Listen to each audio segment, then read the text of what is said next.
Hey Heather. Hi, hi. Right, okay, so it's 10 o'clock, It which is is. very exciting. So yeah, we're getting numbers coming into the room now. We're up to 45 in the room, which is fantastic. Let's hope those numbers keep climbing.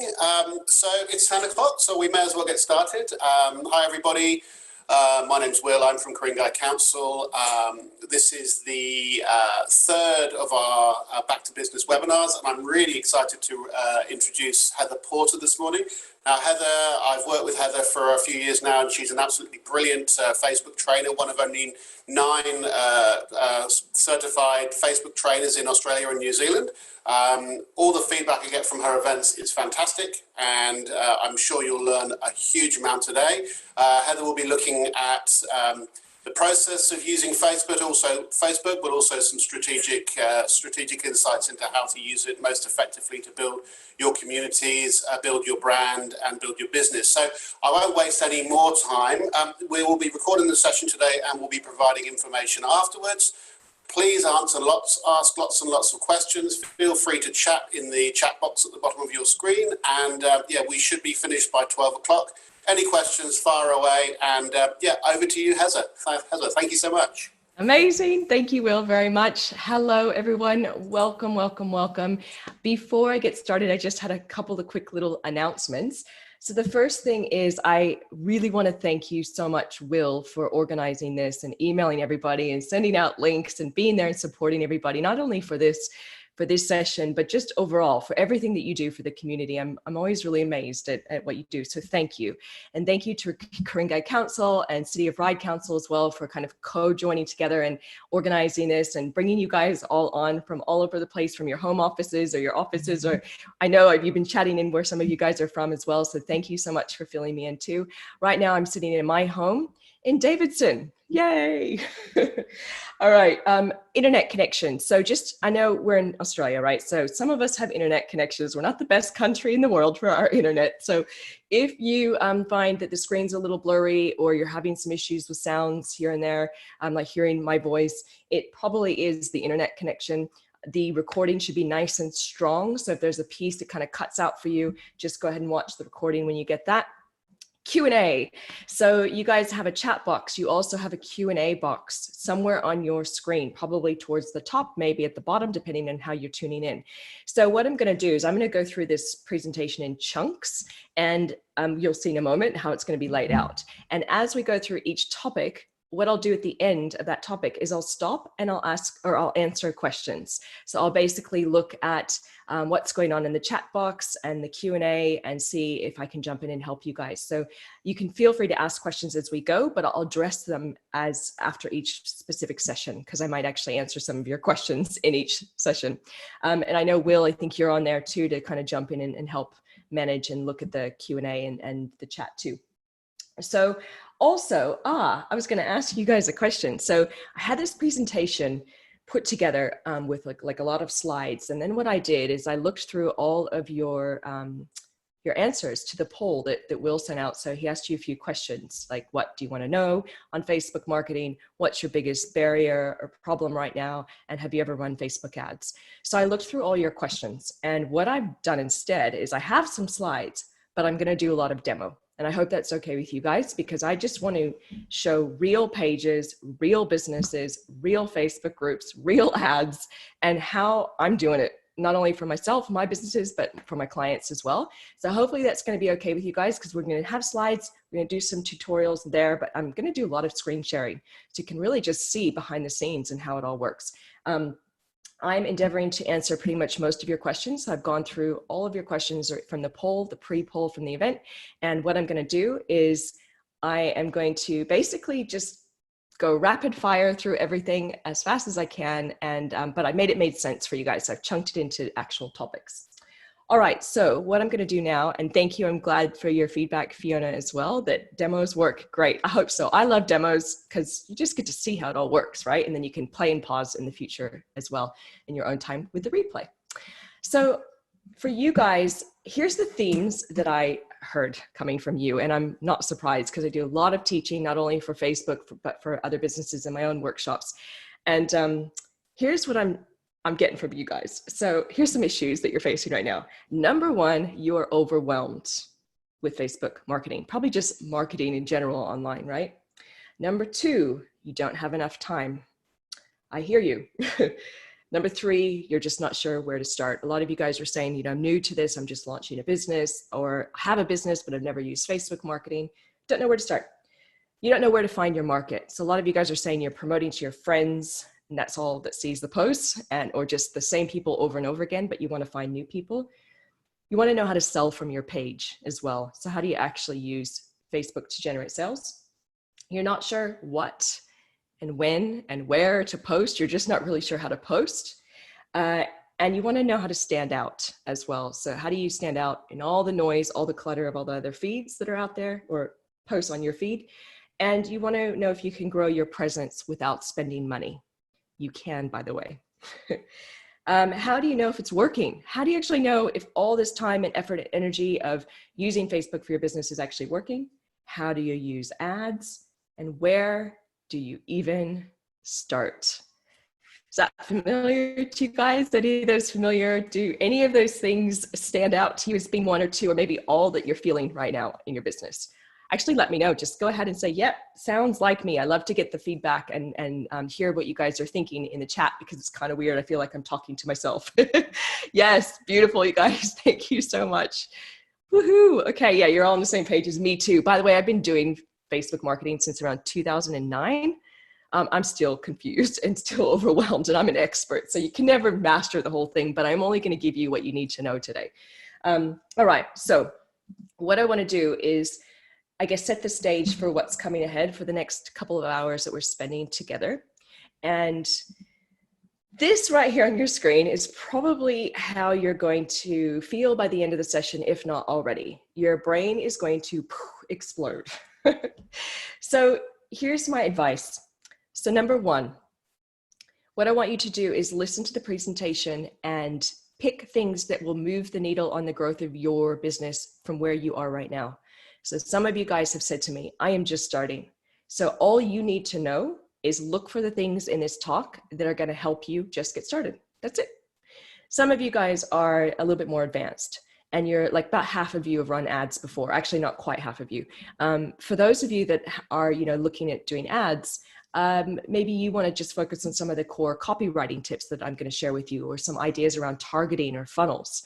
So look at what's going to resonate with you. Tune out all the other stuff. Seriously, or else you're going to be too overwhelmed. And just find, I like to, when I do go to presentations myself, I always write down sort of 3 main action steps that I'll then go do that day. Because as we all know, we're very busy, or we're pivoting in our business, or we're trying to stay afloat right now in this crazy time. And our mind is just going to go out of this workshop, out of this presentation, and then just not do anything. So just choose about 3 things that you can action, and just the things that are going to move the needle on your particular business, because we all have different businesses and we're quite different here. All right, you are going to get a recording, remember, as well. So you can go through this in your own time. If you want to sort of go through the demos and follow along, absolutely, you can do that with the recording. Right, moving on. Hello, you guys. I'm Heather. I just thought I'd quickly introduce myself to you. So my background, I used to run big events back in the day. That was sort of my previous life for speakers like Tony Robbins, the motivational speaker. So I'm originally from the States, from California, but I moved to Sydney in 2003. And then around 2008, when online marketing started to be a thing and Facebook was growing massively, I basically went into online marketing. So I moved totally out of running events into the online space. I run my own business, just like you guys. My company is called Website Love. I build and develop websites, and I do social media marketing for businesses, and also training, just like you're seeing right here. I'm an Amazon #1 Kindle bestseller, a co-author of 4 business books, and the host of what is called That Social Media Show. It's on an app called the BizVersity app, which is actually by another local business called Business Blueprint, Dale Beaumont. He put together this brilliant little app of trainings used in over 100 countries. And I have a show all about running social media on that app, if you want to look it up. And as Will very lovingly said, I can't even say lovingly said earlier, I am a trainer for Facebook. So there's 9 of us in Australia and New Zealand. We're all business owners. We're independent training professionals. So I'm not an employee of Facebook. I'm a contractor. And what that means for you guys is I teach best practices of Facebook. They basically tell me what's working and I teach it. So that's what I'm going to be sharing with you guys today. And if you want to hang out with me online on Facebook or Instagram, that's how you find me. The photo on the screen right now, that is my photo on Facebook and Instagram. So you can look around for that and you'll find me on those, or obviously my website as well. Thank you, Carol, for the resume. Look, I've consolidated the best bits, I must admit. There's a lot of failures in there as well. Just like you guys, I know all of you have an amazing story to share as well. Okay, so what we are going to do now, I want to just show you the chunks that we're going to cover in the next, we have an hour and 50 minutes. So this is the agenda for what we're going to do together. So we're going to cover a digital marketing overview. This is important because some of us have been running our businesses for a long time, but we just kind of forget a little bit about marketing and maybe that there's a better way of doing business. So we'll start there, and it's really important that you get that and understand that in order to clearly understand the next steps that I'm going to go through. So we'll start there. I'll then check your questions in your chat and then move on from there into Facebook overview. So this is sort of a what's working now, what do you need to know about Facebook big picture, especially handy and helpful for those of you guys just getting started on Facebook and in your business, or those of you launching a business. Then we're going to step into how to optimize your business page on Facebook.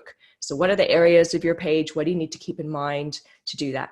Then we're going to talk about groups versus pages, because groups are amazing in Facebook. They're an incredible resource, whether you are in them and marketing your business or you run your own group.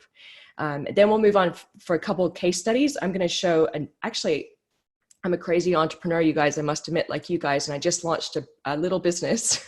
So I'm going to show you, I literally just launched it. I'm going to show you what I'm doing right now to grow it. Plus a couple other cool little local businesses and what they're doing as well. Case studies, plan and manage content. So it's just some content marketing formulas, when and where to post, that sort of stuff. And then we're going to talk about using ads. Now, this is not going to be an full-on ads tutorial, but you are going to get a lot of really good information. So budgeting, different types of ads you can run, objectives, how do you know if they're working? And then I'm going to give you some free trainings at the end if you want to actually go step by step through really diving deeper into ads and more the advanced side of things. Okay, how's that sound? Is it good? Hope so. Okay, we are starting with, and I keep looking down because I have notes here, by the way, because I want to make sure I'm covering off your questions as well. So what we're going to do now, we're going to move into, just swap that around, digital marketing overview. So let me just get into here. So first of all, this is a really important thing to keep in mind. We have two things in marketing, especially in online marketing. We have branding versus marketing. Now, branding, you guys, is basically your look and your feel. It's the feelings your customers get when they see posts from you or do business with you. It's the types of photos you use. It's the color palette you use. It's the fonts that you use. It's the look of your business, and it's how your business talks. So it's like the language, or how the words or the jargon or not jargon that you use in your posts. So branding is important because it's what people remember you for. But then we have the other side, which is marketing. And the easiest way I describe marketing is educating people on what you sell and how you help them. That's it. Educating them on what you sell and how you can help them. So if you can see, those two things work really well together, because as you're educating people on your social media posts and how you can help them, you will be doing that through sort of a palette of branding. So your colors and your fonts and the image choice and videos. This is a brand for me. See this backdrop? So this is a thing that I've been doing for a long time. It's a room divider. I got it at Freedom Furniture, $150 at the time.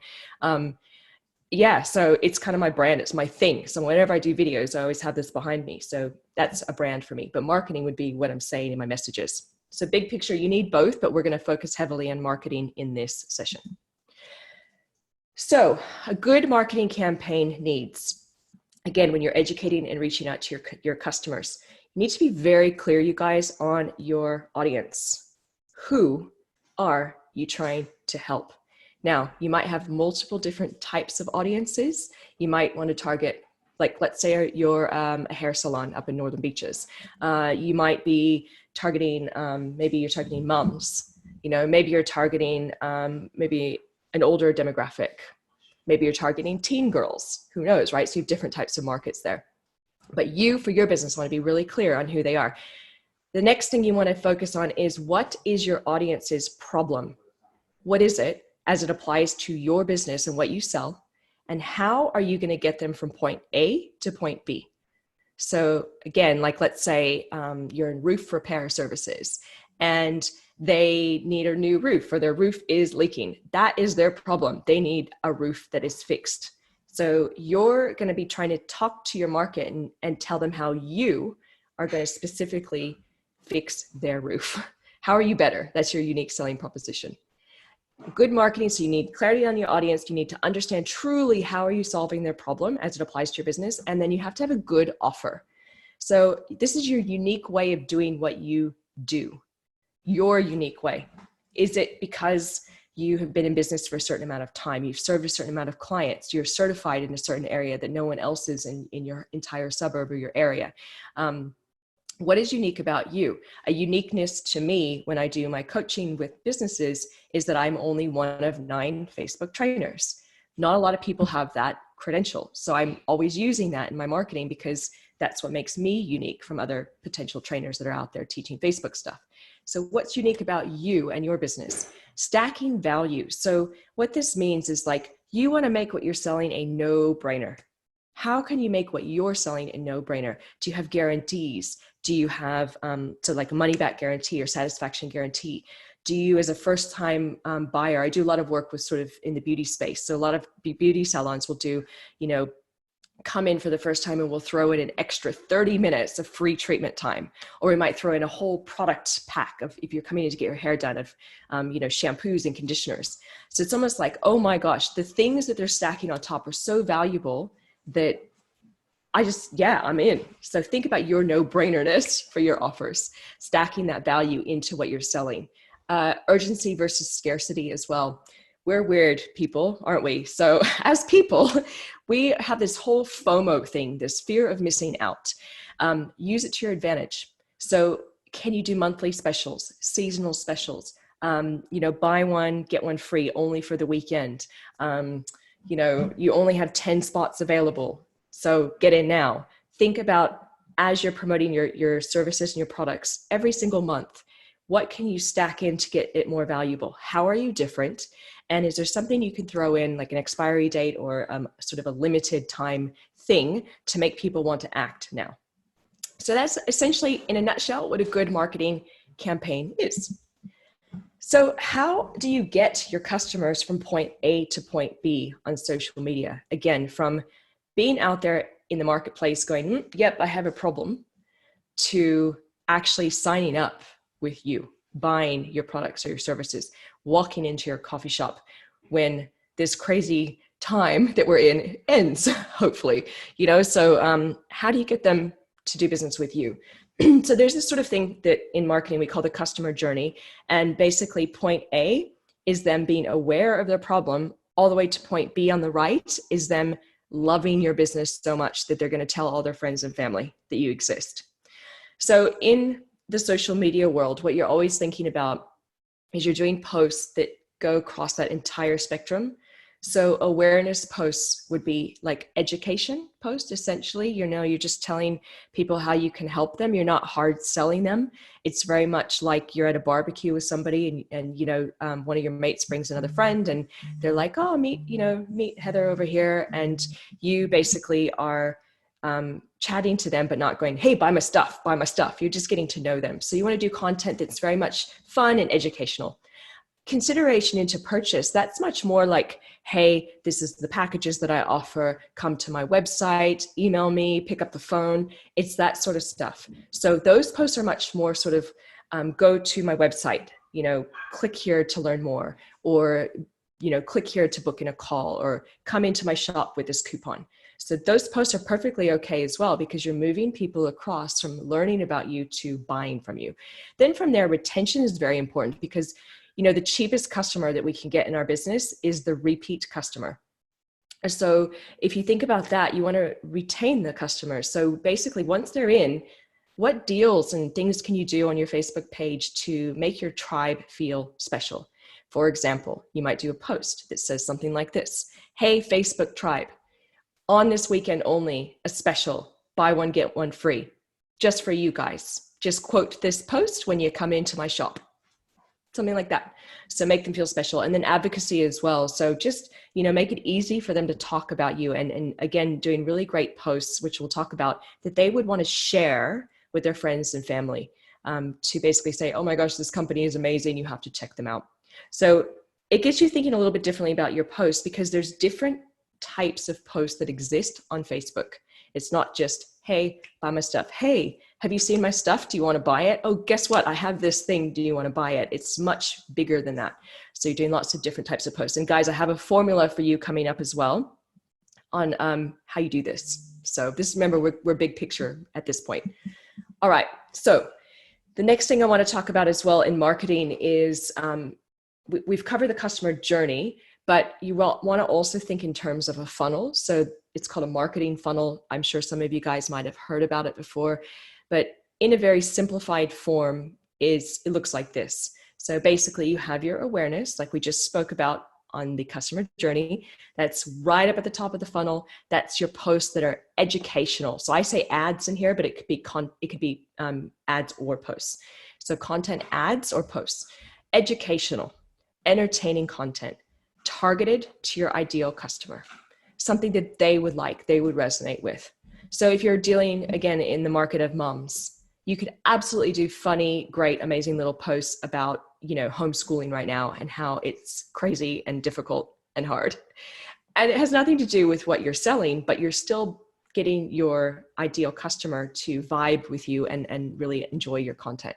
So big picture, fun, educating sort of stuff.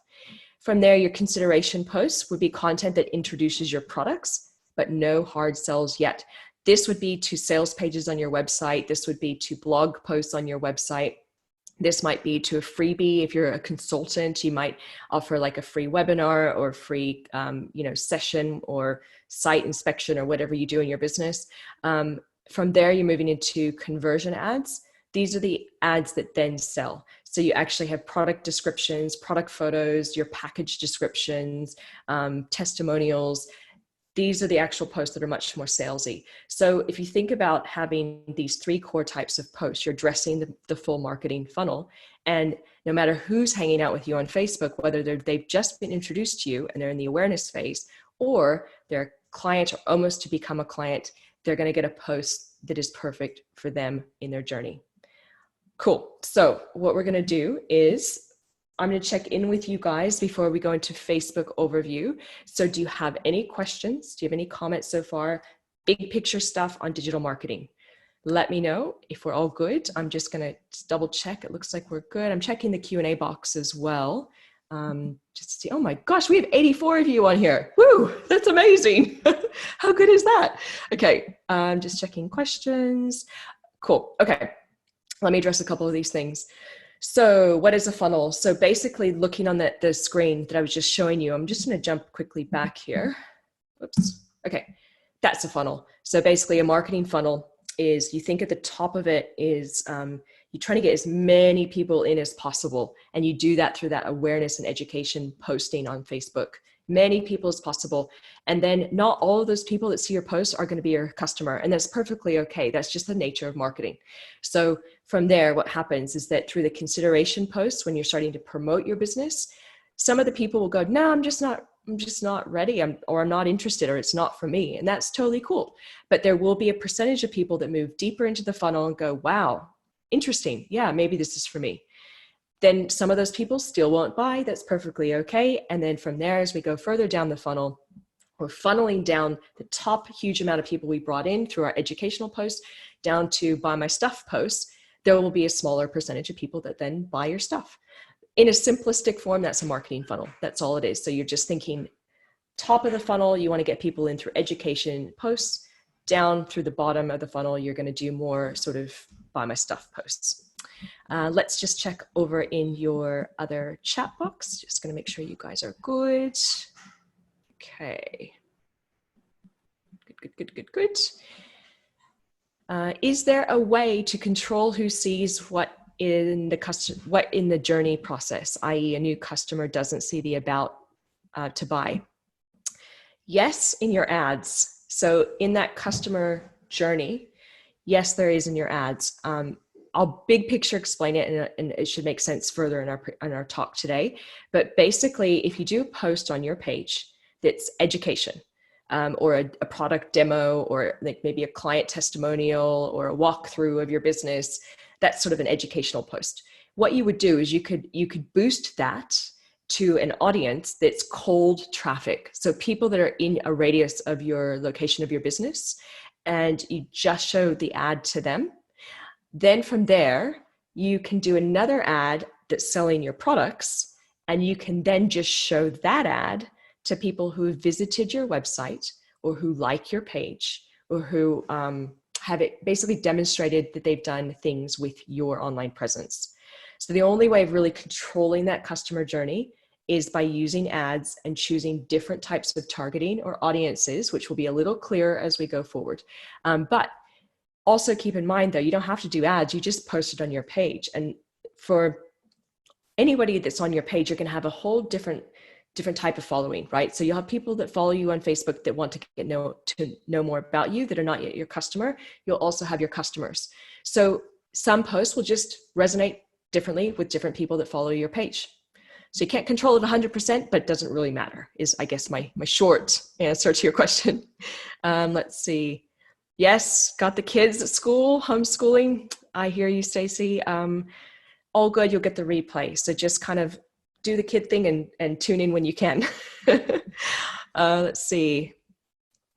You are correct, Leah or Lee. Facebook does not like links to your Facebook. I do have an opinion on that. We're going to talk about that coming up, the whole linking to your website thing. So I have a specific section on that. Timing and frequency of marketing campaigns. Yep. So we're going to talk about, so timing and frequency. I'm going to talk about how often you should post. Timing, that is, I guess, if you could clarify when you mean, Margaret, more about timing. Are you wanting to just know how often do you post? How often do you like show your offers? If you could, I guess, give me some more clarity on that, that'd be amazing. Let's see. So Christine Lee, so your blog, you have an offer for a free 30-minute consultation on your site. You've not had any response. So that's going to be a couple of things. You're probably going to want to look at maybe doing some ads that are very inexpensive, just to your page on your site to book in your consult. But we'll talk a little bit further about that later on in our session. So just keep an ear out, because we'll talk about how to drive traffic to specific offers. Let's see, just checking, did I miss anything? We got that. Products or services, it does not matter. I sell services. So yeah, converting doesn't even, nothing's different. So you still want to educate your market on what you sell, whether it's a product or a service, and then you still ultimately do posts to sell the product or the service. Now, products might just be an e-commerce shop, or come into my shop if you're bricks and mortar. Service might just be pick up the phone or go to my website and book in, a free sort of discovery session, or a free, walkthrough where I come to your business, or however you work. So similar, it's the same thing essentially. They're just booking a phone call with you versus buying a product. Let's see. Great. Perfect. Yep. Services and products, everything I'm teaching you works for both. I have clients that I run ads and do posts for that are in e-commerce, and I do the same fundamentals and the same systems for myself and my clients that are service providers. Perfect. I love that. I don't have return clients once they're pregnant. They are happy. I know what you do then. That's gorgeous. But you have raving fans, don't you? And they can tell all their girlfriends about you. Okay, guys, I'm going to move on. So, okay, next up, we're going to talk about Facebook overview. So let me just close down a couple of my windows. Okay, here we go.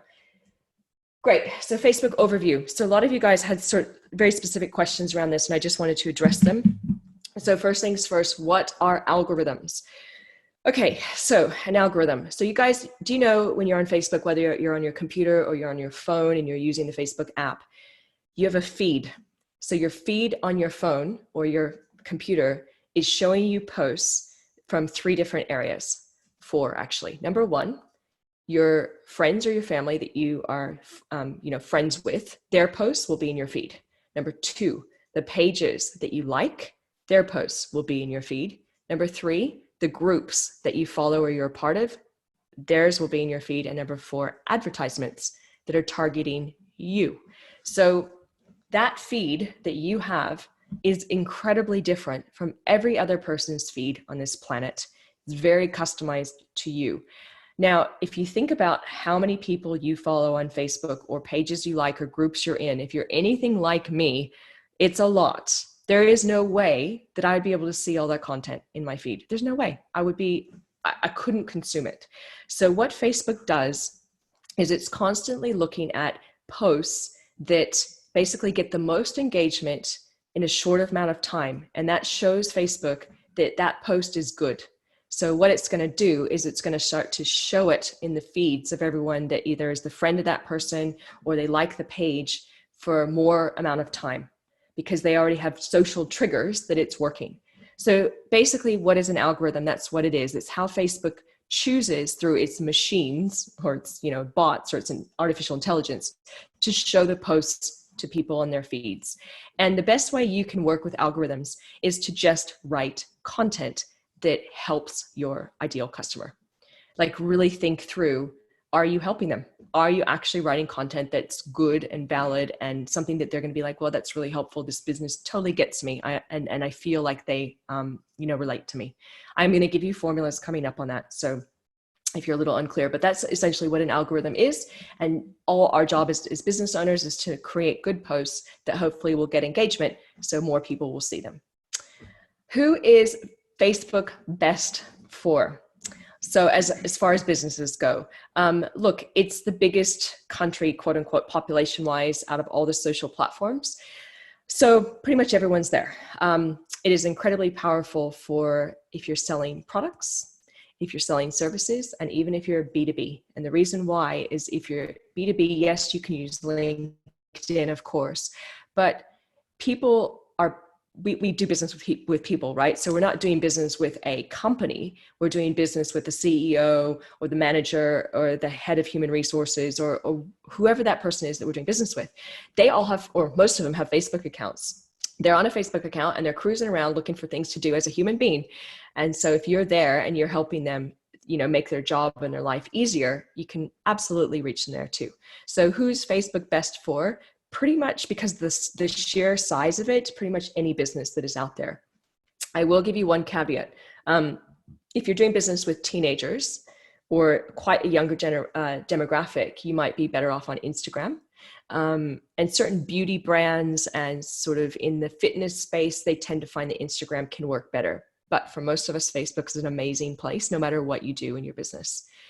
Now, also just something to keep in mind, because I had a great comment I loved on one of the poll questions that you returned back to me, you guys. And one of you said, how do I keep up with the big boys, like the big budgets? I just don't feel like I can. And I want to just let you guys know that Facebook is like the great equalizer. And what I mean by that is that most people, so just so you guys know, 90% of people using Facebook use it from their phone. They're on their app 90% of the time. So no matter who you are, whether you're a big corporate with big budgets or a small baby business, we all have access to exactly the same tools, which I'm going to talk to you about. The same copywriting formulas, the same tools and the same apps, the same advertising platform. So the good news is though, us as small business owners, we're agile. That, I guess that's the best word I can think of for that. So we're nimble, we're quick, we can move fast. We don't have to go through, tend to go through corporate and go through marketing comms teams and just go, oh, I have this idea for a post, can you approve it? And then 5 people say, no, that jargon or that word is not right, or no, that color is not right. And by the time you get a post out, it's invalid and your customers already doesn't need to hear it. But we can move really quickly, actually. So Facebook's actually truly an incredible tool for small businesses. And most people on Facebook, just so you guys know, people are consuming content that is relatable and real. So specifically on Facebook. So having a really beautiful photo does not really work well on Facebook. That's more kind of Instagram. Facebook's like literally you guys taking photos from your phone of your products, your services, your office, quick videos. It does not need to be fancy. And it actually, the videos and the images and the posts that get the most engagement are the ones that are really casual off of your phone. So that's good news for us. How different companies are using Facebook right now. So specifically with this time, what's happening is there's two things that I'm seeing and what Facebook was telling me as well when I was talking to them last week. The first one is groups. Groups and community is absolutely massive right now because some of us don't have our business to go back to right now. It's temporarily closed.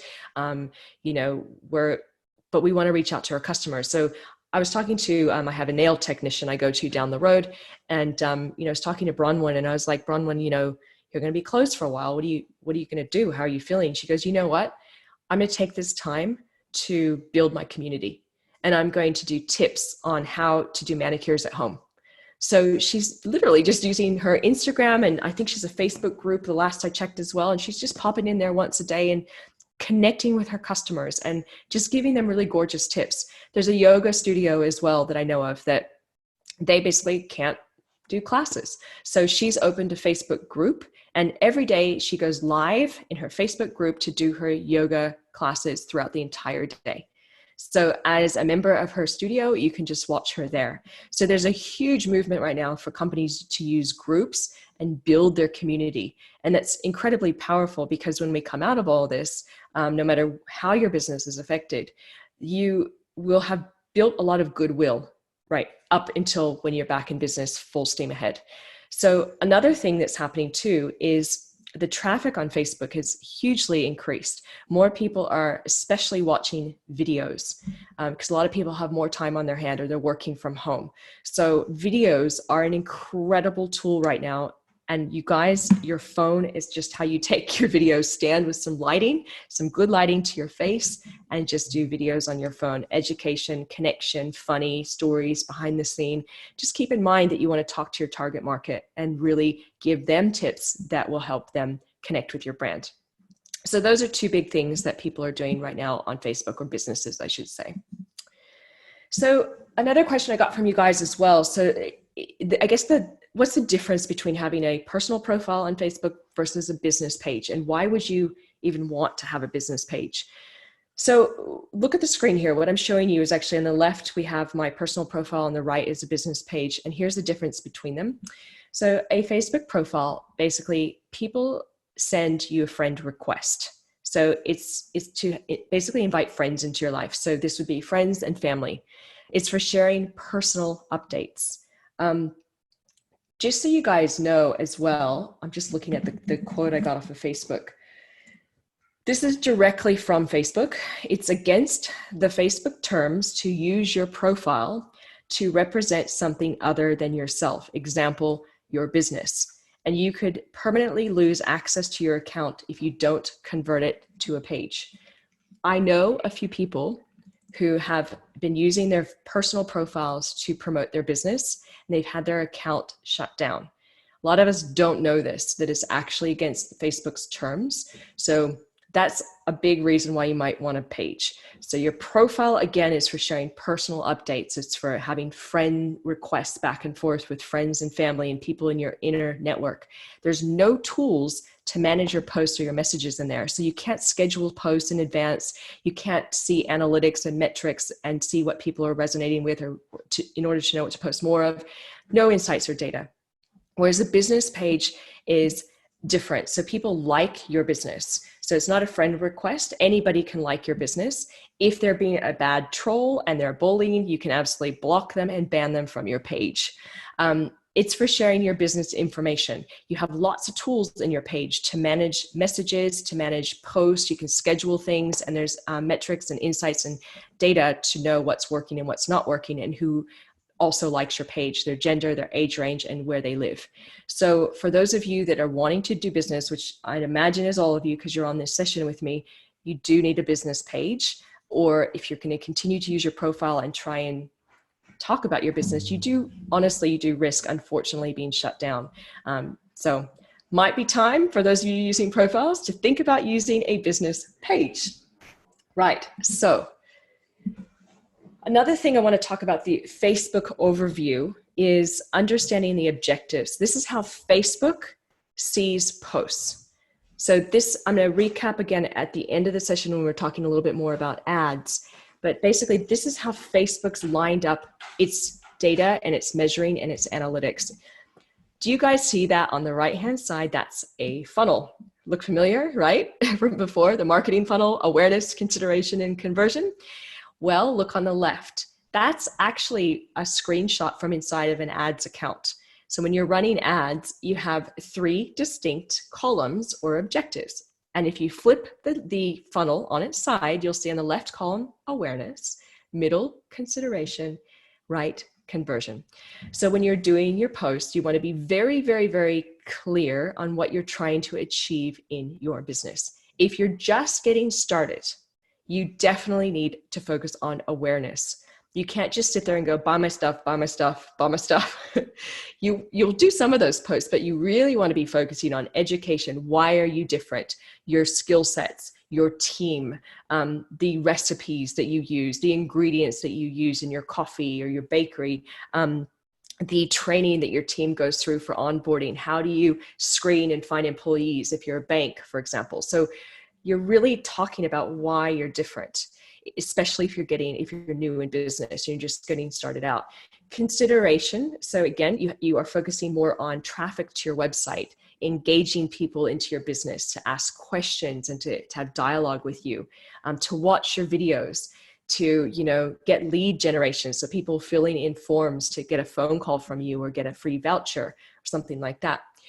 Then, of course, if you are established in business, you would be focusing on consideration, but also lots of conversion ads, because if you have a bit of a brand out there already, you can absolutely focus heavily on your conversion, which is to buy my stuff, to book in a call, to come into my store, things like that. Again, this is just a recap on what I spoke about before, but I'm going to hammer it home throughout this session, the importance of really being clear on what you want to achieve with your posts. Because here's the thing, in every single post that you do, you have an opportunity. You can ask somebody to click on a link to go to your website. You can ask somebody to leave a comment below. You can ask somebody to share the post with their friends or family who might also like the offer. You can ask somebody to buy now, or to call you, or to email you. The key here is that a confused mind does not take action or buy. A confused mind does not buy. So when you're doing your posts, you really want to focus on one core objective per post and mix it up.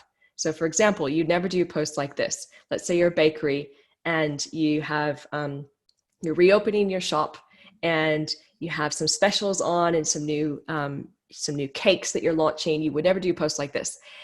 Hi guys, we're open again from 10 to 4. And guess what? We have brand new recipes that we're trying with 10 new cakes. Hey, do you want to try the chocolate one? Oh, by the way, we have a 2-for-1 special. If you want to get it, call here. Oh, wait, also we have a recipe pack that we just launched. Go ahead and leave a, hey, I want the recipe pack in the comment below.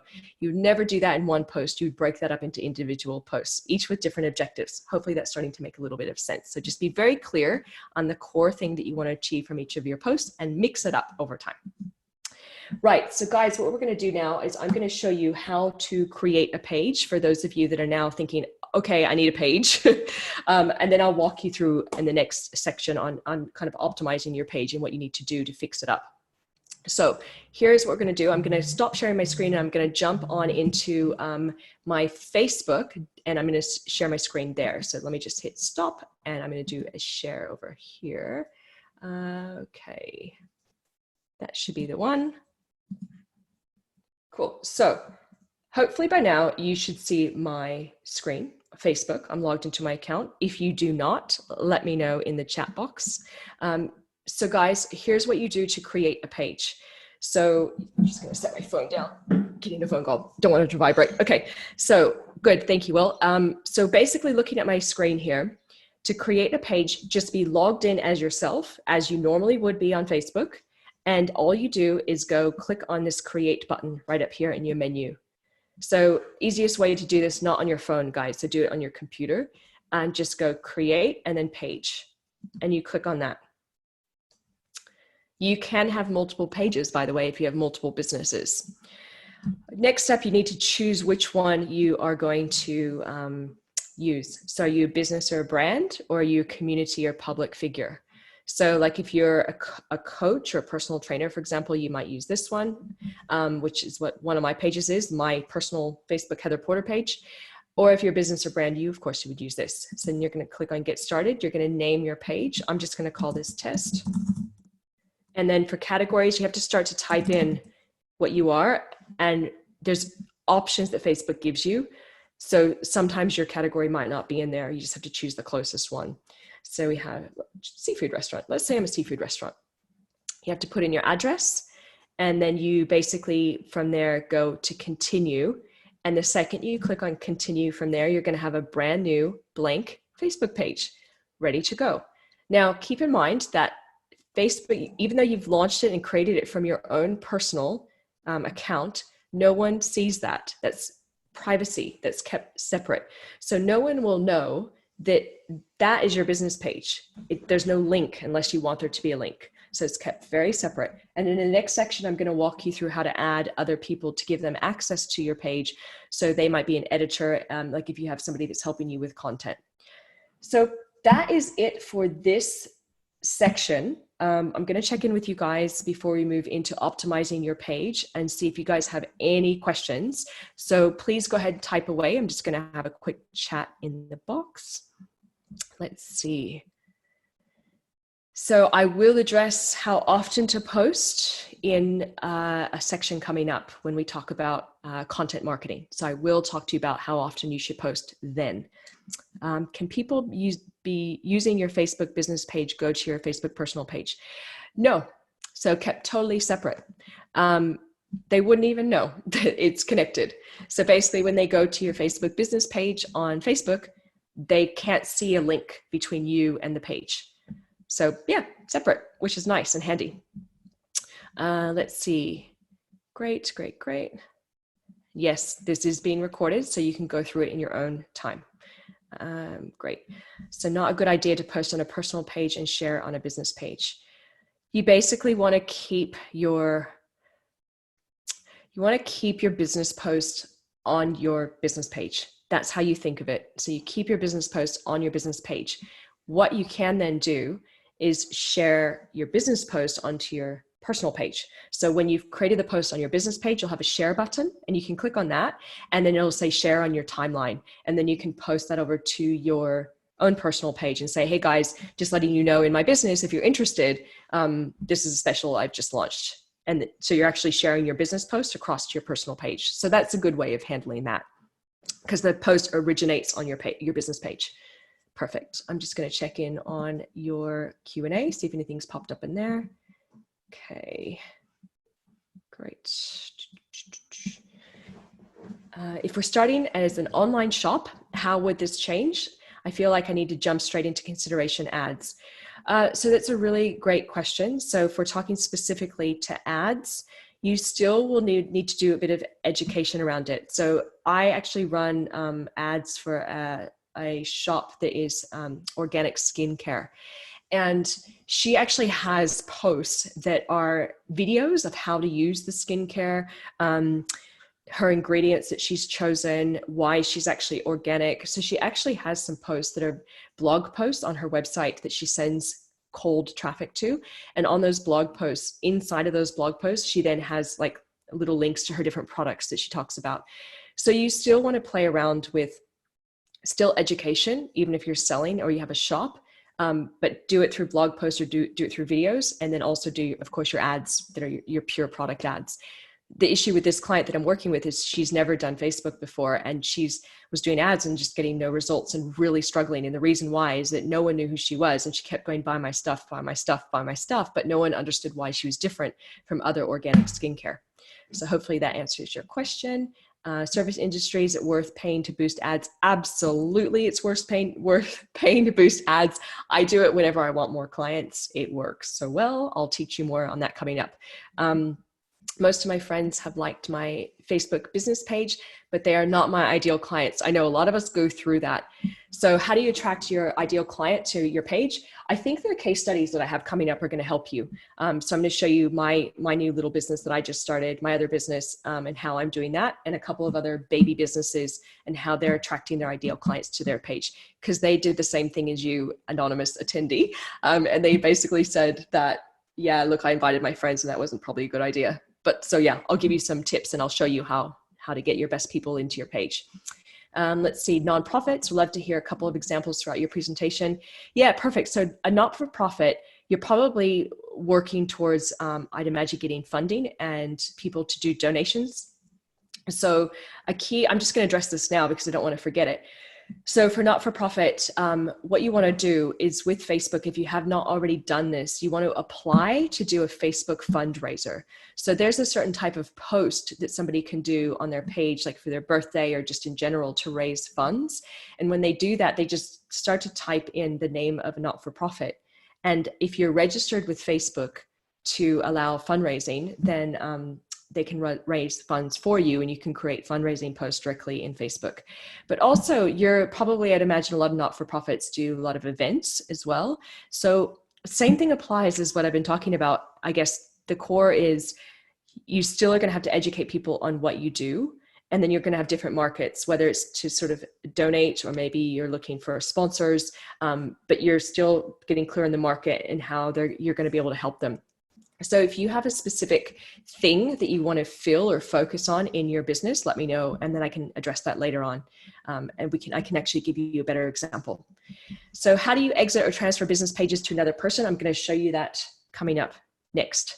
My page is in its infancy right now. My demographic are cautious about signing up to Facebook. How to entice them? Yeah, look, there will always be people that are anxious about signing up for Facebook, and there's always going to be some that aren't, so I think that the core is just go for it, just go after your demographic, and some are going to sign up and some are not. As far as probably they might be worried about privacy, maybe there are great articles on Facebook on how to lock down your privacy. You could even share that with them. You could say, look, if you're joining Facebook and you want to hang out with me, here's a really great article on how to really protect your privacy on Facebook. Let's see, if somebody likes your post, should you invite them to like and follow your page? That's a good little hack, Julie. Yeah, look, no, I do that hack actually. So on your business page, you guys, if you do a post, I'm actually going to write a note to show you how to do that in a second. So post, invite people to like. Yeah, look, some people are just going to like your post and not like your page for whatever reason. So I absolutely recommend that if they like your post, you might as well invite them to like your page. Let's see, what else? If people ask questions on your post, should you engage them on the post or answer as a private message? Look, if it's a question that all your followers should hear, absolutely answer the question on your post. So if it's going to benefit all of your other followers, definitely answer it there. If it starts to become more specific around this person's personal situation, then you can send them a private message. So just however you want to use what their question is. And in most cases, answering it publicly is a really good one. So can people who view the business page see your address? Only if you put it in your page settings. You decide. I'm going to show you that actually coming up. Okay, good. I think we're almost at the end. I'm just going to double check. Let's see. Got it. Question, what is the difference between business and community or public figure in terms of functioning? Nothing. It's just how Facebook, the category of how Facebook sees your page. So like a public figure or sort of a community would be more like a public figure would be like myself, like a coach or consultant. Community would be like a community group, for example, and a business. You'll have slightly different fields in your about area, which I'll show you coming up. That's really it. But they're still business pages when it comes down to it with the same functionality. General, let's see, target audience. Generally people provide with wrong date of birth. And then how do you know you're targeting right person? Yeah, target audience will show you some examples coming up on that. It's more about their interests rather than their date of birth. We have multiple locations. How is the best way to deal with this on Facebook with different pages? Yeah, look, so Julie, what you're going to want to do is Google how to manage different business locations on Facebook. You're going to have a core top level page that then links to your individual location pages. That's how it works. So you have a core brand page at the top, and it links off to the individual pages. There's a great tutorial, and actually I think I'm still sharing my screen with you guys on my Facebook. So you can do that up here on the top right. There's a little help circle. You can just click in there, how to manage multiple locations on Facebook, and it's going to open you up into the knowledge base on Facebook with lots of tutorials on how to do that. Let's see, what is the difference posting on a new feed or page? Posting on a new feed or page. What's the difference, Christine? I'm not really sure what you mean by what's the difference of posting on a news feed or a page.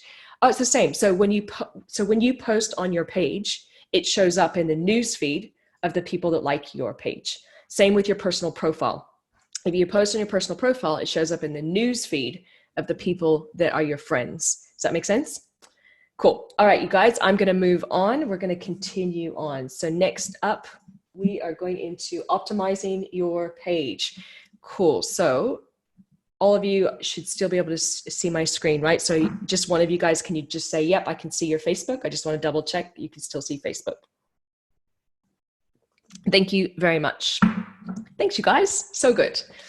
All right. So what we're going to do now is I'm going to show you how to optimize your page. So easiest way to access your page. So once you create a page, the easiest way for me that I access my pages is right up here in the top right. So you just go to facebook.com, be logged in as yourself, click on this little arrow right up here in the top right. And do you see where it says your pages? So I have basically about a gazillion pages, so bad, that I'm an admin of. So, but yeah, all your pages will show up here. If you have one business page, it'll just be here. If you have a lot of business pages, you might have to click on see more to find your page that you want to get into. Yeah, so basically from there, you'll click into the page that you want to go into, or some of you guys as well might just search for your page up here. Lots of ways in. I tend to use the drop-down arrow if I have maybe one or two pages, or I might search for myself up here, and then across the top, you're looking for either it'll come up as a page here, or you can just pop straight over under pages, and you'll find your page that way. So I'm going to click into one of my pages. I'll do my personal page. Okay, so when you have your page set up, I'm just going to give you a quick navigation around it. So what happens as an admin of your page is you have what's called an admin menu at the top, which is this white menu right up here. That's your admin menu. And that allows you to sort of get behind the scenes and do a few things with your page and adjust settings, add other people to have access to your page, etc. So what I'll do is I'm going to walk through. I have a little bit of bullet points here based on your questions that you've given me from before. I'm just going to go through them and check them off as I go. So number one, profile and cover photo. So when you've just started your page, or you already have a page and you want to update your graphics, your branding, you just go to your page exactly as I've shown you. And then to update your photo, you just hover over the top and you click on update right there, just like that. And then you can choose from photos, or you can take a photo straight from your webcam, or you can upload a photo from your computer, and then it will put it in there. If you are doing business as yourself, it's going to be a photo of you guys. If you're doing business and a bigger business, it's going to be your company logo. This right here is your cover photo. So you can click on change. You can use a video as well, like a nice little video that goes in there. You can just do a photo. You can do, but right now I don't have any specials going on, but if I do have specials, I'll change this to have text over the top to tell people what I might have coming up. So use this as a marketing tool, and this will show up not only on desktop, but also on your app. So make sure if you upload a photo and you do have text, you want to look on your app on the phone to make sure the text is not cut off. So you want to put the text kind of right in the middle. So that is your profile and cover photo. That's where you update those. You definitely want to have a nice professional shot of yourself if you are selling yourself as the product or the service.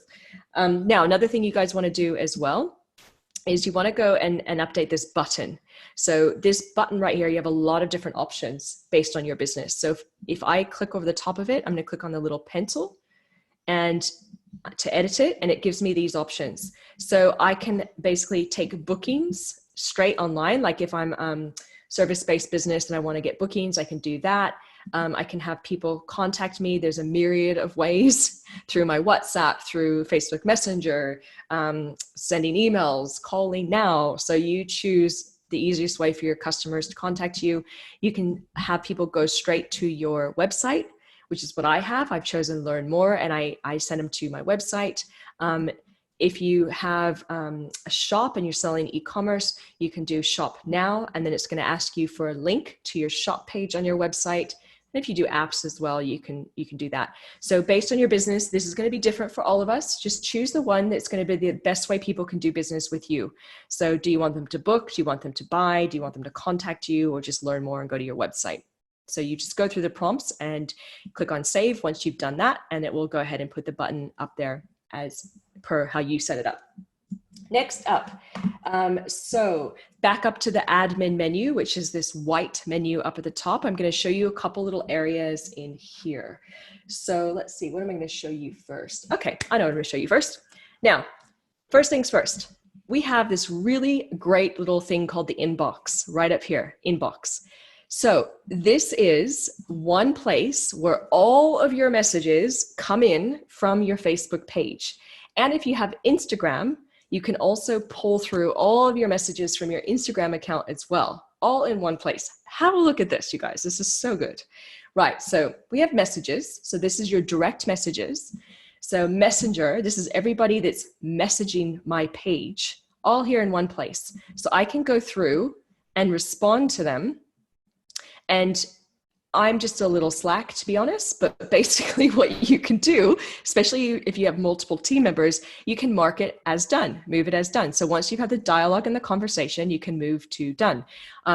Businesses with teams that actually manage their messenger, and they have like a receptionist that does that maybe, or admin, they'll use this move to done. So they know at any given time, whoever jumps in, who's been chatted to.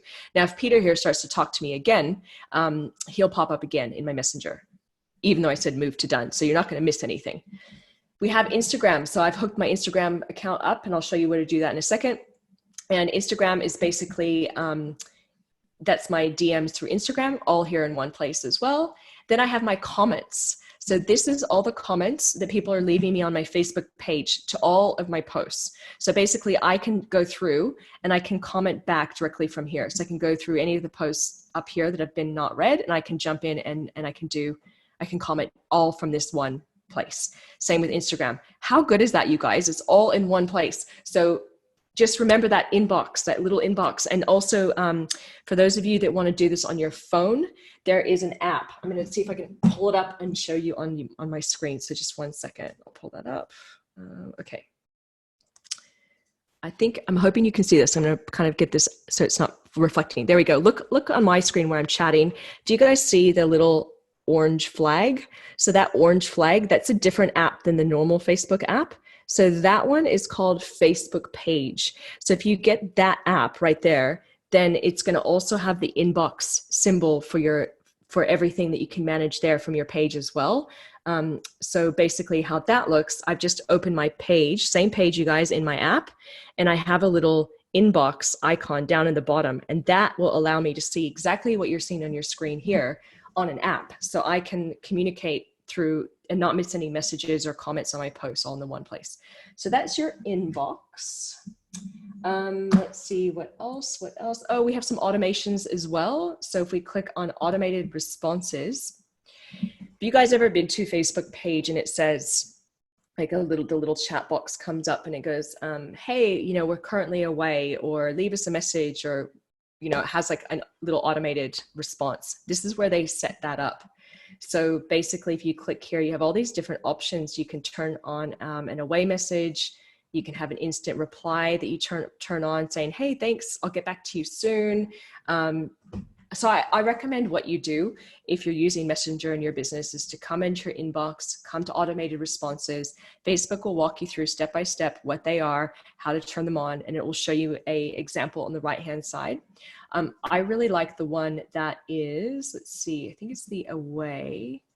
So on this one, you can actually turn on timing. So you can put your business hours in here. So you basically will do anything from say 6 p.m. to 8 a.m. the following morning. And then you can send a message that says, thanks so much for your message. We're out of business hours. Rest assured, we've gotten your message and we'll get back to you during normal business hours. So yeah, have a play in here, you guys. I recommend setting it up. It's going to be really helpful for people that are messaging you, that are coming in, they're like, hey, can you help me? And then they hear crickets for 24 hours. This is your way of responding to them. You can also say, hey, if it's an urgent message, maybe could you email me? And you can put the email in there. So yeah, that's a really handy little tool. Let's see, what else? Another thing too. So we're going to dive into a different area inside of the menu now. So that's your inbox. We're now going to jump over to settings. So I'm going to click on settings in the top right. Here we go. So there's a lot in here. You guys might want to just have a play in your own time if you're sort of thinking, oh, maybe didn't even know that existed. Maybe I should have a look at that. But the core areas that I'm going to show you is there's a section in here called, where is it? Advanced messaging. Let that load. Advanced messaging. I'm just going to make sure I'm in the right place. Let's see. Because I might not be. So bear with me, you guys, because there's a lot. Even me, I get confused. No, it's under messaging. Sorry, wrong one. Okay, so messaging right here in the top. Now, a few of you guys asked me this question, so that's why I'm showing you this. So remember, we're in the admin. We've clicked on settings. We've gone under messaging. So on this link, there is a section down here called Add Messenger to your website. So for those of you that want that really cool little chat box that shows up on your website, that's a Facebook Messenger chat box, that's how you do it. So easy. So you literally just go through the steps. Click on Get Started. It's going to ask you some questions. What's your color palette? What's the message you want to say when somebody goes to your website? And bam, you have the instructions to put it on your website. Whether you're a little tech savvy, you can do it yourself, or you might need to send it to your web team to do it. But it's going to walk you through step by step. Just to show you what that looks like, I'm going to go to my website and I'll show you the little Messenger live chat thing that I have on my website. And this is exactly how I installed it, you guys. I literally went straight to that section on Facebook. I grabbed what I needed and I put it on my website. And of course, now would be the time when everything slows down on the internet. Okay, great. Here we go. So let's see if I can get that to pop up. I am going to log out. That's why. Bear with me, you guys. I'm logged in, so I've hidden it if I've logged in to work on my site. So I'm going to log out as an admin. This is a WordPress website, but you can do it in all sorts, Wix and Squarespace. I'm going to go back to the home page. I'm going to show you what this little chat box looks like. Okay. There we go. Do you guys see that on the bottom right? So that's what that is. So that's a Facebook Messenger chat box.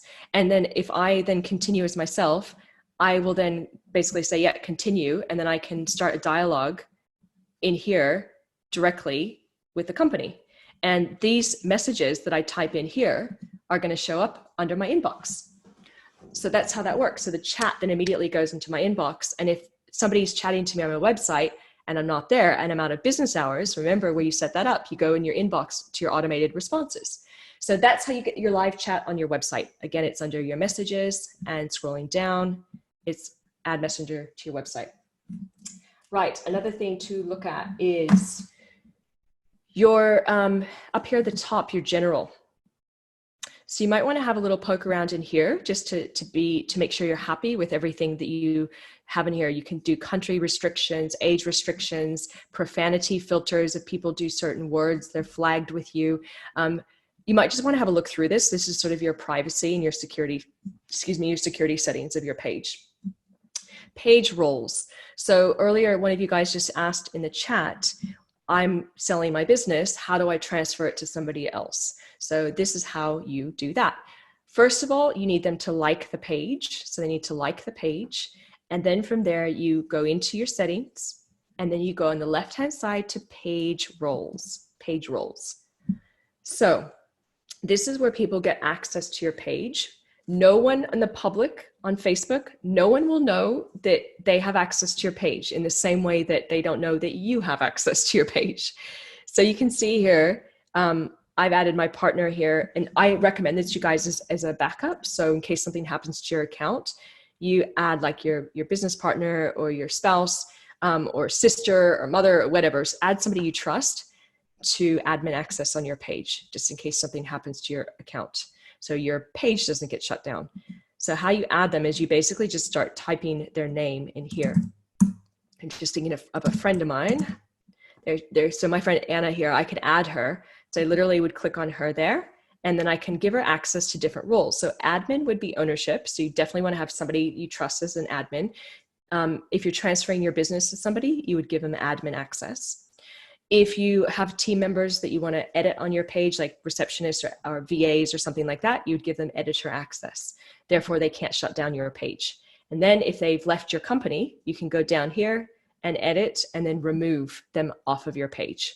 So that's page roles. Remember, there's no, like, privacy-wise, Facebook or anybody on Facebook can't tell who your admins are or your editors are of your page. They just see your page. So that's how that works. There's a lot to get through, huh, guys? I'm going to check in with you because I feel like this is definitely like, wow, this is a lot. So let me just double check we're all good. In the chat, I'm going to have just a quick little check-in with you guys. We don't have too much more in this section, actually. We're just almost at the end of it, which is good. Cool. Okay, good. Let me just scroll. I'm going to scroll up a little bit in the chat, make sure we're good. No, Peter, you do not have to pay for a business page. It's totally free. You just click on that create in the top and just off you go and creating your page. And you have all those benefits that I shared with you before. My favorite benefit, which I'm going to show you right now, which is the insights, so how you see the data and the analytics. But yeah, totally free. So is the menu on your page customizable? This menu up here, it will look different depending on your screen. So you might have to click on the more to see some of the things I see. If you're in different browsers, it might look a little bit different as well. Facebook's always rolling out changes all the time with its design and how it's functioning. So I do know that some pages are seeing menus down the left-hand side right now. Yeah, totally different. If you see them on the left-hand side, this menu is kind of stacked on the left. Settings is going to be down on the bottom, all the way at the bottom, which I've clicked here on the top right. Settings is here, but you should be able to kind of navigate through and find these same similar things, like your inbox will still be there somewhere. So have a look around. You're just more looking for the core areas. So inbox is what we've discussed, and we've looked at settings so far. Yes, it is different for different people. Do I recommend to change the cover photo regularly? Yes, I do. Absolutely. Your cover photo is a great marketing tool. So anytime you have a different focus in your business for the month, you might have seasonal specials. You might be reopening, yay, after COVID, woohoo. So you would basically announce that in your cover photo, and then make sure, I'm actually going to flick back to my page here. So I'm clicking on page. Make sure when you're putting up your cover photo that you write something in the description as well. Use it as a marketing tool. So I'm just going to click, I have a feeling like if I click on this, I'm doing the thing that I told you guys not to do, but we'll see. So if I click, I clicked on my cover photo. Yeah, look at me. How bad am I? So once you load your cover photo, look at this. You have a description area. I should have put something in there, you guys, because look at all this. I got comments and all sorts, and they didn't even have anything to click on. So when you load your cover photo, click on it again, go into the description, put a URL to your website, to the thing that you're talking about in your cover photo, okay? Use it for marketing, because the cover photos tend to be shown in people's feeds longer that like your page for whatever reason. So it's a great marketing tool. Let's see. Facebook Pages Manager app. Yes, Will, you're on the ball. Thank you. That's the app I was mentioning earlier. Brilliant. Good, good, good. Glad you guys are enjoying it. Payment area for ads. We'll talk about that coming up. What Facebook version am I on? I'm on whatever Facebook feels like giving me. Do you know, to be honest, Margaret, I always click new and upgrade. Yesterday, on some of my pages, I had a different menu. Today, I don't. They're rolling it out like literally right now and changing it up. So some days you might see new, or sometimes you might see old. But yeah, I actually saw a totally different menu structure about 2 days ago, which is weird. Let's see. Good. Amazing. Is it good to always post to Instagram at the same time when I post to Facebook? It's actually the other way around, Robbie. So you have to, when you link your pages, I'm going to show you that too, link to Instagram. When you link your pages, you actually post on Instagram and then push it over to Facebook, not the other way around. But yeah, if you have Instagram, it's a great time saving process. If you have a team around you and you have a marketing team and people that can do this for you, I say no, keep your posts separate. But for most of us, just put it on the same post on the same place. That's it. Yeah, link it, post on Instagram, sync it over to Facebook. Yeah, the new one is very simplified. I know, I've seen it. I had it like 2 days ago, Margaret. The new look is like, it looks like a mobile version. And it's so weird how they like changed it back for me. So they're rolling out massive changes. So actually that's a good point, Margaret, for bringing that up. For those of you watching this as a replay and you are seeing different structures or designs, you might have to poke around and look for, just knowing that the menu is going to be probably on the left for you on your Facebook page, but the core areas are not going to change. So just have a look around for the areas. Now I'm going to jump into Q&A and see if anything is in there that I should address. Let's see. I'm going to show you that right now, Julie. Good. Cover that. Oh, you do koalas for nonprofits. Wow. So bringing the sciences into conservation and conserving koala populations. Oh, what a beautiful thing. Can you tell me, if you're still on the session, about your koala? So what's your core focus right now? Are you trying to bring awareness? Is that what you're trying to do? You want more people to understand conservation for koalas? Trying to raise funds? If you could give me one core thing you want to focus on. Target audience, generally provide, let's see, we've covered that. So when you create a brand new business page to play around with, is it published automatically? Yes, but no one's going to see it. Since it's brand new, it's not even out there yet. So play around with it, and really, you're going to be in charge of getting people over to see it when you're ready. If the page is shut down by Facebook and I've added my husband as a role, how do I get back my Facebook? Yeah, it just happened to somebody. I literally was just speaking to her the other day. For whatever reason, she did an ad they didn't like, and they shut her down from running ads and her page. So she also added her husband. But if you're shut down from Facebook, then you're probably not going to be able to access it. It depends on what's happened. So maybe it's a tricky one to go into. Maybe what you could do, actually, if you want some more clarity on that after the call about shutdowns and how it all works and getting access to your account again, go to my page. So right here, just my Heather Porter page, and then go ahead and message me. There'll be a little messenger button that pops up here. So message me, please, and ask me that question there, and I can give you some more resources. So do you delete your admin role, and will it transfer to admin to the new owner? So yeah, Tracy, basically what happens, you give somebody else admin access and then they delete you. So once you've given that other person admin access, they then say to them, as soon as you have access to the page, feel free to go under page roles and delete me out. And then they can do that. As long as they are an admin, they can delete you. Follow a mother's group. If somebody recommends our business, will our business page need to follow the group in order to thank for their comments and recommendation? So if you started a group from your page, then you can comment in your group as your page. Depends on the structure. I'm going to show you a group and how I do that in a moment. But yeah, you just, however your structure is, you still would want to say, obviously, thank you to them, whether it can be your page or your group, you would thank them. What's the difference between your profile photo and cover photo? So profile photo, excuse me, just some water. 1 second, you guys. Profile photo is your logo or your photo on the left-hand side on the screen here. Your cover photo is the top big one that's here, where I'm standing in front of the Harbor Bridge. Yes, awareness and raising funds. Okay, Mary, cool. Stay on me at the end of the session when we do some more generalized Q&A, and I can give you some examples for helping koalas. And can you just have a business page without having a personal page? You have to have a personal page. In the past, people were creating fake profiles with like their business name and then making that profile on the business page. Facebook's shutting down all those sort of dummy personal profiles. So you have to be a person with a personal account to run a page.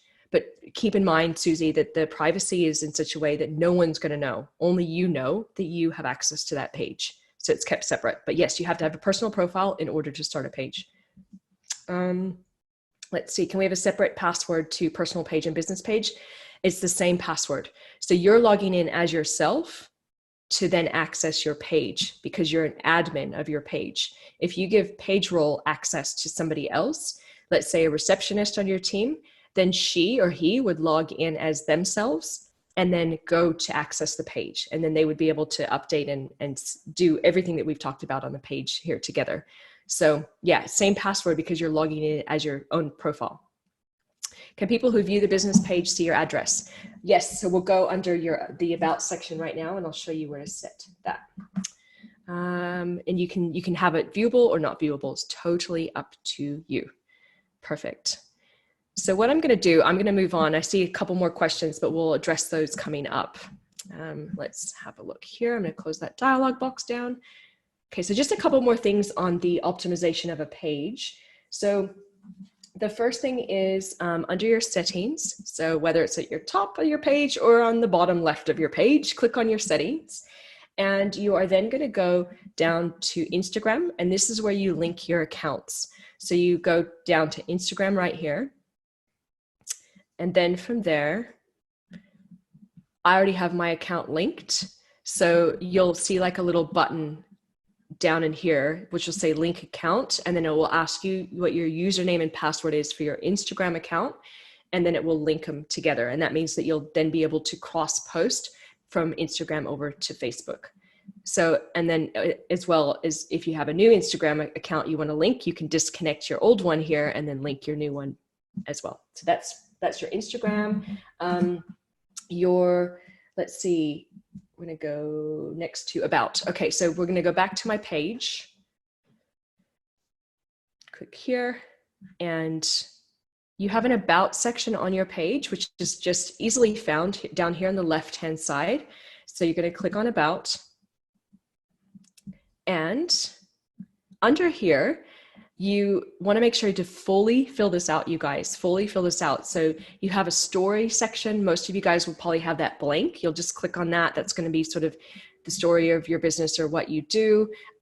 You can control your username. So if you're a brand new page, you can click on edit and that will change the link. So instead of having facebook.com/page/1234567, a big long number, you can actually have your username up there. That's where you do that. Put all your details in here for your contact information. You just hover over the top and edit everything. Your about information, depending on who you are, like I have a biography because I'm a person, but if you're a business, then you would have slightly different fields to fill out, but just fill it all out in there. If you're a business, you're also going to have this contact area in here. Let's see if I have my address I can show you. Yeah, it's not going to show me, I don't think, but if you're a local business, what happens is you will see the ability to add an address. You will then be able to tick a box that says, don't list address on page. So you just check that box. And that means that when people go to your About page, they won't see your address. But if you do want them to see your address in your bricks and mortar business, for example, then you make sure that that box is unchecked to show your address. It's very obvious when you go into your About page and you'll see the area in there where you can set your address as a business. And that's where you choose it. Check or uncheck the box. That's it. Nice and easy. But make sure you fill out the About section fully because this is where people are going to go to learn more about your business. 2 more things in this section and we're going to move on. Okay. Next thing up here in the top or side menu, depending on what you see, you're going to fish around until you see insights. It might be under a more button as well. Look for insights, you guys. This is where you see your metrics. This is the exciting stuff. This is like the cool stuff because this is how you get to know all your followers, what they like, and what to post more of. So down the left-hand side, this is where you can see let's see, one of my favorite things is, I'm just looking for it, posts. If you click on posts, you'll be able to see when the majority of your followers are online. Keep in mind that this is in Pacific time zone, so you might have to do some time crunching, conversion crunching to work out what time this actually is for you guys local. And from there, I can see all of my posts. So I can scroll down and I can see which ones are popping out with the engagement. So orange is reach, we have post clicks and reactions. So you just look for the most popular ones, and then you'll know, oh, okay, that's what my followers like. So this is an amazing place. You cannot do this on your own personal profile. This is why business pages are so good, because you can see all the data, and then you can easily just click on any of these and it will show you more information about it. Oh, it's just not opening for me right now. Go figure. But when you click on it, you'll see more information about it. And then you can learn more about your followers in here as well. So have fun. Just click around in your insights. If you already have a page up and running, you can go and learn more about your followers. You know, you can click on people. You can learn more about where they live, their demographic, their age range. So yeah, I really recommend playing around in here, going in here about once a month, specifically looking at your people in your post area to see what people are responding to. Cool, so that's your insights. One last thing, and then we're gonna move on. So back into your page. So click on that. So what you can do, and I think it was Julie that mentioned this earlier as a little sort of hack. On your page, you can go down to any of your posts, and then you can click over the top of like the reactions, and then you can click on invite. Boom, boom, boom, boom, boom, boom, boom. So Facebook's going to show you all the people here that have not yet liked your page, and you can just click on invite, invite, invite, invite to invite them to like your page. Now, there's a lot of people that don't like my page in this because I ran this as an ad. So I probably have just people liking the post as an ad, but not necessarily liking my page. So really cool hack, and I'm glad you brought that up, Julie. So for any of you that have a page, you can do the same thing. Just click on your reactions area next to your post, and then you can invite them to like your page from there. Cool, wow, that was crazy fast. Now, we're gonna move on. We're gonna go into, let's pull up my notes. Cool, okay, so really quick mention on groups versus pages. So groups versus pages, because some of you had questions on this as well. Now I'm gonna go into one of my new businesses. Oops. This is just an easy case study. I'll talk more about this in a moment, but what I'm showing you is how I've created the group. So basically, as a business page, you'll have a little tab down the left-hand side called groups.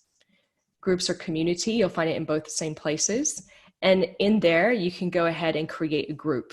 So that will be a group that your page owns. And that's the best way to create a group for your business. So in your page, you're going to go down to groups and then create a group. Now, what is the difference between a group and a page? Picture a page is like this. So let's say you're having a barbecue at your house, you know, when the self-isolation rules are lifted. Let's say you're having a backyard barbecue. And the best way I can describe it is this. If somebody is driving by on the street, they can hear the barbecue, they can smell the food, but really what they can see is your house. They see the front of your house, they see the paint on your house, the manicured gardens or not manicured gardens. They see this sort of big picture of your business. That would be your page. A group would be like if you invited that person into your backyard to be part of the barbecue. You're going to have intimate conversations. You're going to get to know each other more personally. It's more protected from the actual sort of real world. So think of a page as more forward facing. It's more where you're marketing and you're educating people, whereas a group is a community, a sub community of your business, where you then invite more deep level conversations with your members.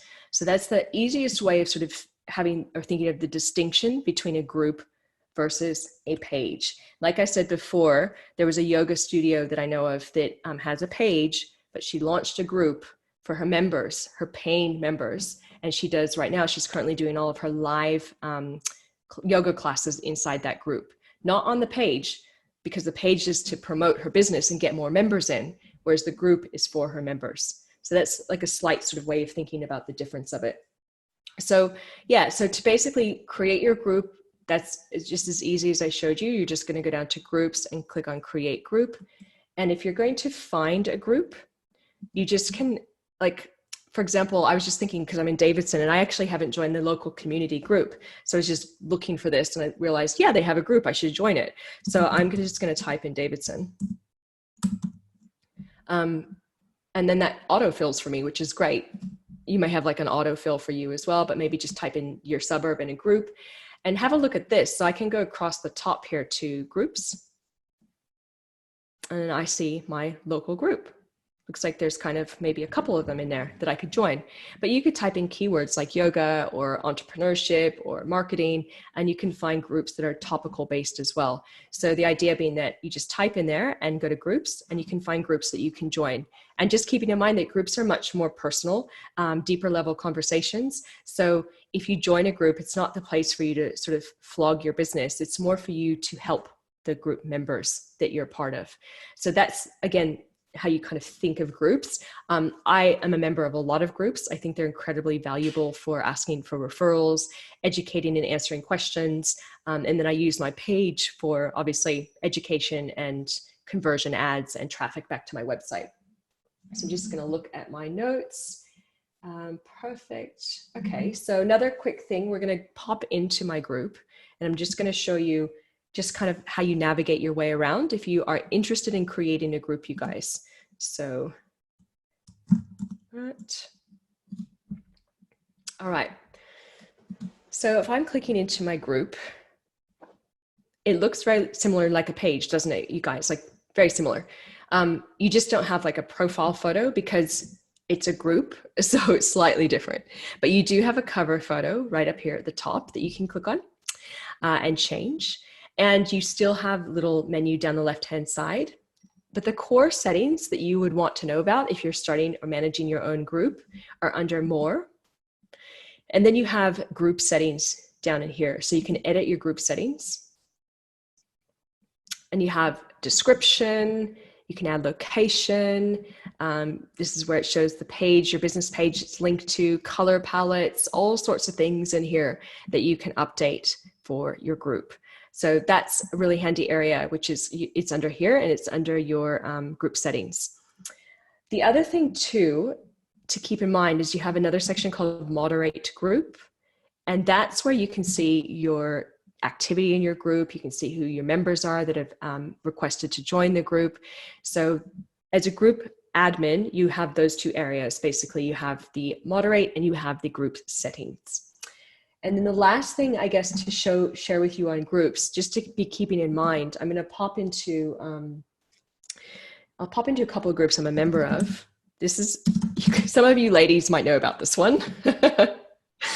Okay, so going into this group, whenever you join a group, you want to be familiar with their rules. So as a group owner, you can create rules in the moderation area, but you want to go under the About page. Under the About page is where you're going to find about the group and also their rules. So before you even start engaging, you need to familiarize yourself with the group rules because they can boot you out of the group, basically block you if you don't comply with these rules. So these rules are very different from other groups I'm a part of. It depends on the type of group that you're a part of. So you would outline your own rules in there.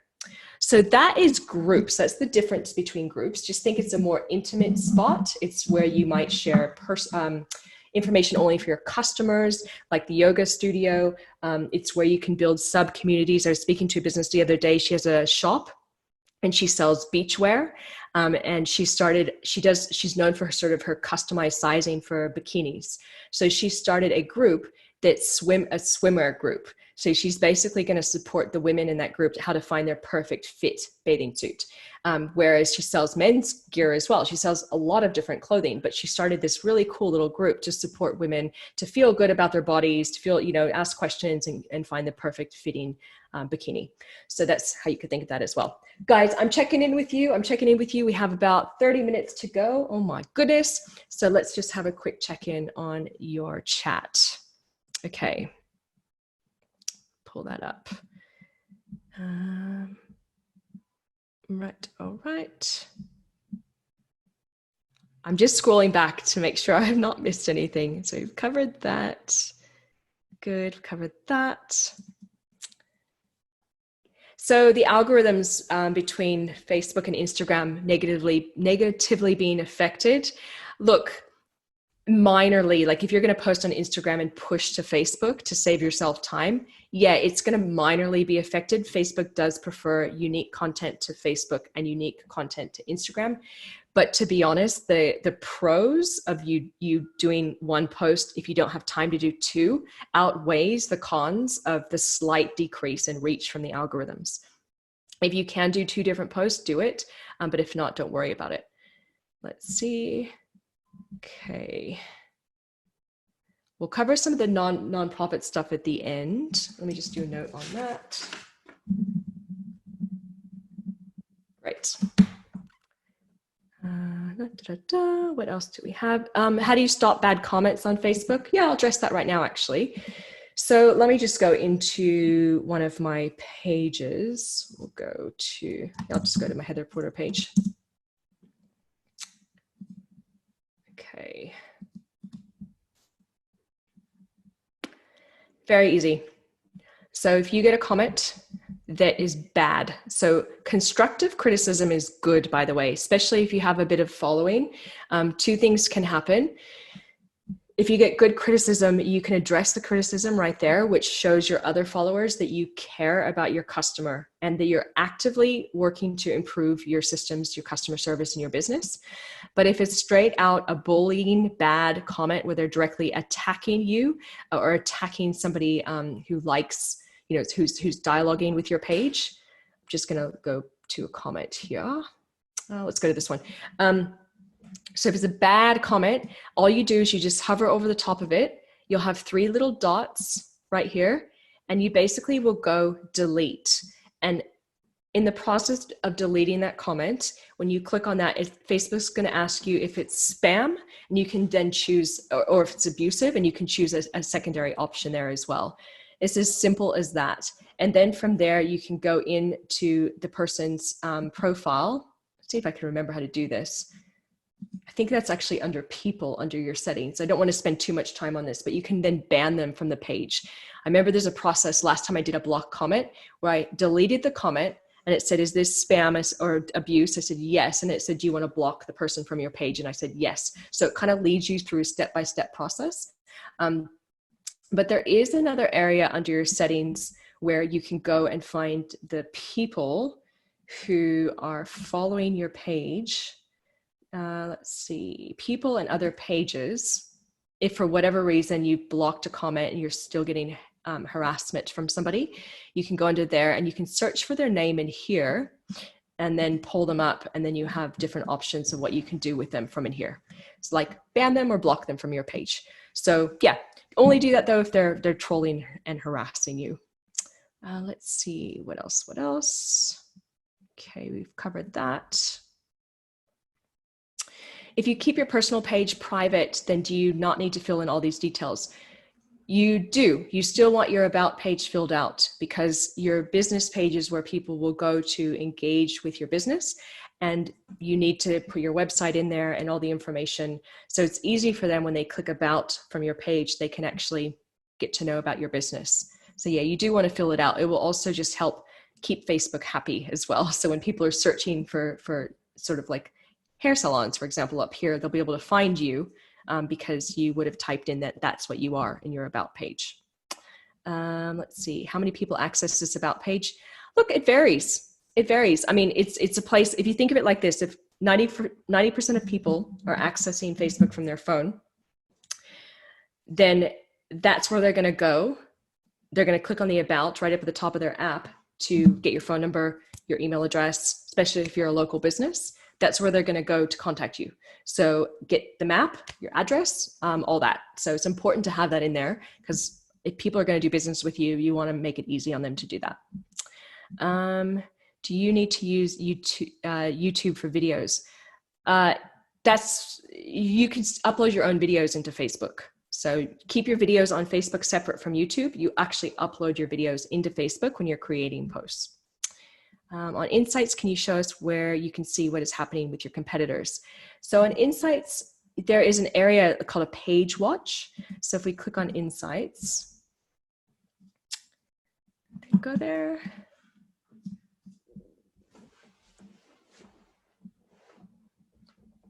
Let's see if I can get that scrolling down. Okay, pages to watch down here at the bottom. So that's just Insights is the overview page, pages to watch at the bottom. And then you can see basically a big picture of what's going on with those. So you add pages that you want to watch here and you can see what's going on. Let's see. How do you see the full list of who likes or follows the page? Just where I showed you before, actually, that was just under settings and that was under people and pages. So again, settings, let that load, people and other pages right there. And let's see what else. How do you get traction in your group? So basically, I like to put group in your menu on your website. So on my website that I have for that particular business, just show you what I mean by that. We get a lot of people clicking on this menu and then going over to the group. That way we market it in our emails as well. And you can also do ads. So you can do a post on your page and send people to, like, make it into an ad, spend a bit of money, and then send people to your group from there as well. Okay, so up here we have, see on this website of mine, I have FB group, Facebook group. So a lot of people will click on that. You can say free Facebook group. So it's a good thing to put it on your website, in your email signatures, market it to your email list, do ads as well if you want to. Let's see. Oh, and also inside of your group, you'll have like a little invite box down the right-hand side. So you can start to invite people that you're connected with from there too. Let's see. Do you advertise or promote your groups on a regular basis? Yeah, it's always front of mind. So yeah, I have it on my website and I'm doing little boosted posts here and there as well. It's in my emails. So yeah, constantly promoting it for this particular business. Let's see if somebody tags my business in their post. If somebody tags my business in their post, sometimes randomly, do all my followers see it? Only if you've allowed that post to show up on your page. So basically what you're going to do is you're going to go under your settings and you're going to go under general and you're going to scroll down in here where it says tagging ability and you can set what you want in there. Let's see. Do you have a credit card on the page? How do you remove a credit card and cancel ads? So that's under your ads manager, Margaret. So that will be up under, you basically are going to click on the drop down and then to manage ads from here. And in that section, you're going to have a billing area. And let's see, I had someone advertise her Facebook business on Facebook page, but she could not delete the post, only ban her. I have nothing against advertising, but ask me first. Yeah. Yeah, I know. Let's see. Is there a possibility to get names of page likers? Yeah, that was in that area I showed you guys before. So that's down under your people and other pages. That's what that is. And cool. Perfect. Good. Just reading your comments. Yep. So yeah, Facebook tends to change in groups. Your posts, like with the active comments, tend to rise up to the top. Anya, look in your group. There's an area in there called announcements, and you can set your class that you have active as an announcement, and it will pin it to the top of your group. Is there a capacity to invite your group to all those who've liked your page? You would just do a post on your page to then invite people to then like your group that way. Gosh, we have so many questions. Oh my goodness. I'm going to have to move on, you guys, and I want to cover off a few last key little things. So what I'm going to do, excuse me, I am going to share with you. I'm going to show I actually have some slides that I put together for copywriting formulas. I just want to show them to you. You are going to get a copy of all this from Will. So I'm going to stop sharing my screen here and I'm going to share my screen over here. Let's just find there we go. Okay. Right. So what I'm going to do now is I'm going to quickly scroll down to the copywriting formulas. So you're just extra clear. I've gone through all of that. I've gone through all that. Okay.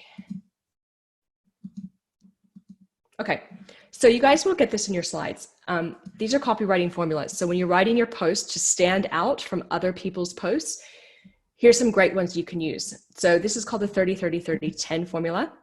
And basically you're breaking your posts into these chunks where 30% of the time you do this, 30% promote others, 30% promote yourself, 10% just like funny memes and things.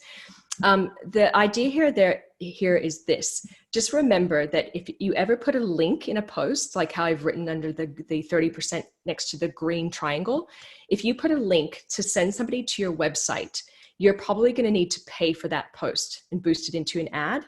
And the reason why is because you're sending people off Facebook away from Facebook to your business.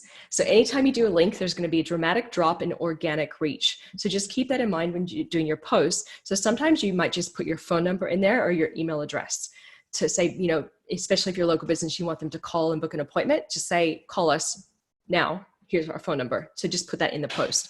Just keep in mind, links will limit your reach. So we also have these amazing formulas, you guys. So another thing when you're developing your content to stand out is you want to develop what are called your content buckets. So the last slide I showed you sort of the types of posts that you do. You promote yourself, you promote other people, you do funny memes, you just break it up. This one's more specific to your own post that you're going to do over time.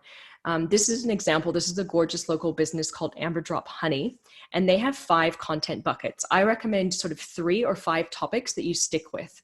In their case, what they are always posting is, number 1, bee rescue news. So they do bee rescue and they sell honey. So they're always just posting like updates about the different bee rescue that they're doing. So just company updates.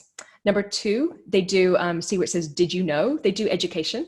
So statistics and tips and education. Number 3, they do recipes, which is brilliant because they're selling honey. So they do recipes with honey. Number 4, they do come and see us posts. So they talk about the markets they're going to be at. Number 5, they sell their product. So think about your 5 topics that you might want to rotate through as well in your own business: company news, education, sales posts, interviews, behind the scenes, product demos. Think of the ones that you can stick with, and that's going to make your life easier for posting. Now, how often should you post? Right, not as much as you think, you guys. So Facebook's cluttered, as we've established in the news feed. So what you're thinking now is, instead of posting all the time, you're doing more quality over quantity. So once every 1 or 2 days is fine. It's absolutely fine. Just really think through that post and make sure it's nice and valuable for your target market. When should you post? So in Page Insights, when I was showing you earlier, we can see all your analytics and your statistics. Under there, when you click on post, there's that little graph I showed you guys when your market's online. Have a look at when they're mostly online and post during that time period. And what is pay to play and why it is okay? So pay to play is when you want to get more traffic on your post to the right people. Anytime you put a link to your website, you're doing what we call pay to play, which is basically spending a little bit of money in order to get people to click on that link. So you are going to do videos in your post, do fun educational things, but sometimes you will need to spend some money to get people to go to your business. And it's totally okay, because you can do a really great target audience to exactly who you want to see that ad. So copywriting formulas, you guys, what I've done here is when you're writing your post, you want to be addressing these are what we call different hooks. So you can write emotionally, you can write logically, and you can write about like their future. Every time I do this in a live workshop, I get people to raise their hands, and basically a third of the room connects to each of these. So what I mean by that, like, let's say you sell roof repair services. You might write a post that's emotional based. So something like, are you frustrated because you feel taken advantage of when using services you just don't understand, and overwhelmed because no one explains it in a way you can understand it? That would be very much emotional, like starting your post talking about that. Let's say you're going to now promote to the logical people out there. This is all numbers and analytics. So our Fix-It package is capped at 3 hours. Even if we go over, you don't pay for it. Plus, we back our work with a 10-year guarantee. And then the third type is sort of having them picture themselves after using your product or service. So the future. You don't have to be home when we visit, and you won't even know we were there. All you will notice is that your roof no longer leaks. I bet you guys one of those resonates more than the others. So just as you're thinking of copy, always rotate through how you're talking about your products and services. Use stats sometimes, use facts sometimes, talk to their emotions sometimes, and talk about, having them imagining how amazing their life is going to be after they do business with you. I mean, even if you're selling a beautiful cup of coffee, after a hard workout, they pop by and grab a piece of cake from your bakery or whatever it is. This is another formula that works really well. In your post, you address the problem at the top. So you ask a question like, for example, are you a stressed out mom that has stopped looking after herself? And then maybe they'll be like, yeah, that's me. And then you tell a story to deeper connect with their problem. Something like, we know how it is right now with homeschooling. It's highly stressful. You probably barely have any time for yourself. You're taking care of your kids. If you're a business owner, you're trying to do your Zoom calls. It's crazy, isn't it? So you're diving deeper into the situation that your ideal customer is facing. And then you offer a solution. Well, guess what? We have online yoga and meditation classes, and we would love to welcome you in every morning or every night, actually, whenever you want to take them, because we're there 24/7. So that's sort of a great little formula that you can use. And I'm showing you guys this because this is how you stand out in people's news feeds, really speaking to your target market, really connecting with them. And a lot of you guys were saying, what do I write in your questions and how do I stand out? Another thing you can do is ask your audience what they struggle with. So you can just email them and say, hey guys, can I get your advice really quickly if you have an email list, and ask the questions on your screen. And then you can use this in your content. So for example, if you're asking them, if you were to recommend us to a friend, what exactly would you say? They'll tell you why they love you. And then you can copy and paste that and use that in your posts. And you're really speaking the language of your customer. You can also copy and paste reviews if you have reviews on Google or Facebook as well. And use headlines as well. You guys, here's some formulas for you right here. So if you're creating a post, this would be a great opener for you to use. So how-to headlines, we have secrets headlines. I've given you examples of how they work, but basically if you're going to launch a new product, or let's say a new service package, you might say like the secret headline, the secret step that most people don't know that helps you lose weight, for example. So think about some of these headline examples and how they might work in your business as well. How I like to use this is I have these like in a Word document, and whenever I'm writing content for myself or others, I'll just kind of flick through these, all the slides that I've just shown you, and I get my head straightened out about what I'm actually saying. And it helps me get clear again on, oh, that's right, I have to write in such a way that my market likes and connects with. And also I spoke right at the beginning of this about scarcity and urgency. Really be thinking through that FOMO. Do you have one-time only offers that you can offer? Seasonal offers, free shipping for a certain amount of time? Are you launching a product and you only have a certain availability, limited editions, flash sales, VIP offers? What can you do to make your post so enticing that people actually want to sign up with you? All right, so those are the content formulas. Now what I want to do is I want to end off with just some ads discussion and showing you as well where you can get some more ads help. I have some great trainings for you guys. Facebook has some great trainings as well. So with your page, I'm just going to stop sharing my screen and jump into my account. Bear with me, you guys. Where did my share button go? There it is. Okay. We're going to go back under my Facebook. So what I'm going to do is I'll end off with a little case study on ads and how I'm growing a business right now actively that's brand new to Facebook with advertising and just general posts. So we're going to go to, this is called Houseworks Academy. Okay, this is a brand new business, you guys, brand new, only 55 likes. A few days ago, he didn't have any likes at all. Like this is brand new, literally just started. So here's what you would do. So number one, his profile photo, which is his logo. This is his cover photo. And you can see here that we've basically said, click the learn more button. So this is just a photo designed. Click the learn more button to get your free report. So he's basically doing an online course on how to become a property developer. And you click on the learn more. And basically that will go off to his website landing page where you can then download that report. So that's really handy, you guys, on pointing people down to the button, whatever you're promoting in your business. Now, he also has posts here, but when they get to load, he's doing lots of education, you guys, because he's brand new to the market. So he's doing a video here about who he is. And we basically pinned this to the top of his page. So when you do a post, you can click on the 3 dots and you have an option. It'll say pin to the top of the page. So new people that come to the page, they basically scroll down and then they watch this about video for the first time. From there, education, education, education. This is some education. We have some more education down here, which is, here's a group, by the way, 15 members. So this is a private group. This is going to be for the people that sign up for his course online and his consulting. They're going to get access to this private group. And then look at this. He's filmed from his phone. That's it. And he's just educating. That's it. He's just answering questions. So right now he's just filming and doing lots of content.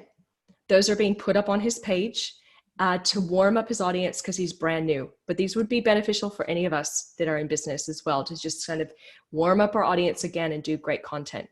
So that's his content. Up here on the Ad Center, a really quick and easy ad that all of us can run if you click on Ad Center is to get more page likes of your ideal market. So in here, we can see that he's spending $10 a day. And we just started this ad a few days ago and he's gotten 40 page likes. So these page likes are of his ideal target market. So we've targeted people that are interested in property development, property investment, that are tradies, that, you know, sort of are in this space of wanting to learn about property development. So you can basically go under your Ad Center and then you can create an ad and you have an option in here called Promote Your Page. That's what I'm running on his site. That's what I'm running on another page that we've just launched. That's what I'm running on my own business called the 5K Wedding to get you know, people to like my page that are engaged. You'll see when you click on that, it's going to give you all these options in here to basically choose your image, put text in, and then the audience is where the fun is. No matter if you're doing a page like post from here, you're doing a boosted post, which I'll share with you in a second where to do that. You have all this really cool targeting. So basically what I've done under audience, I've chosen edit and I've told Facebook, this is what I want. I want to anybody that is, it doesn't matter the gender, this is the age range, they can live in Australia, but you can put in postcodes, you guys. You can type your address in and do a radius around that. So good. And then from there, I've typed in this. I just want people that are interested in real estate investing, real estate development, property investment club. That's it.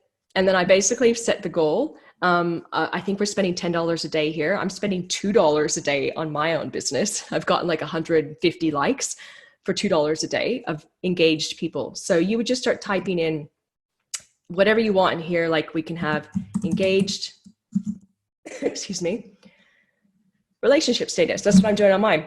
So just start typing in some sort of interests in here.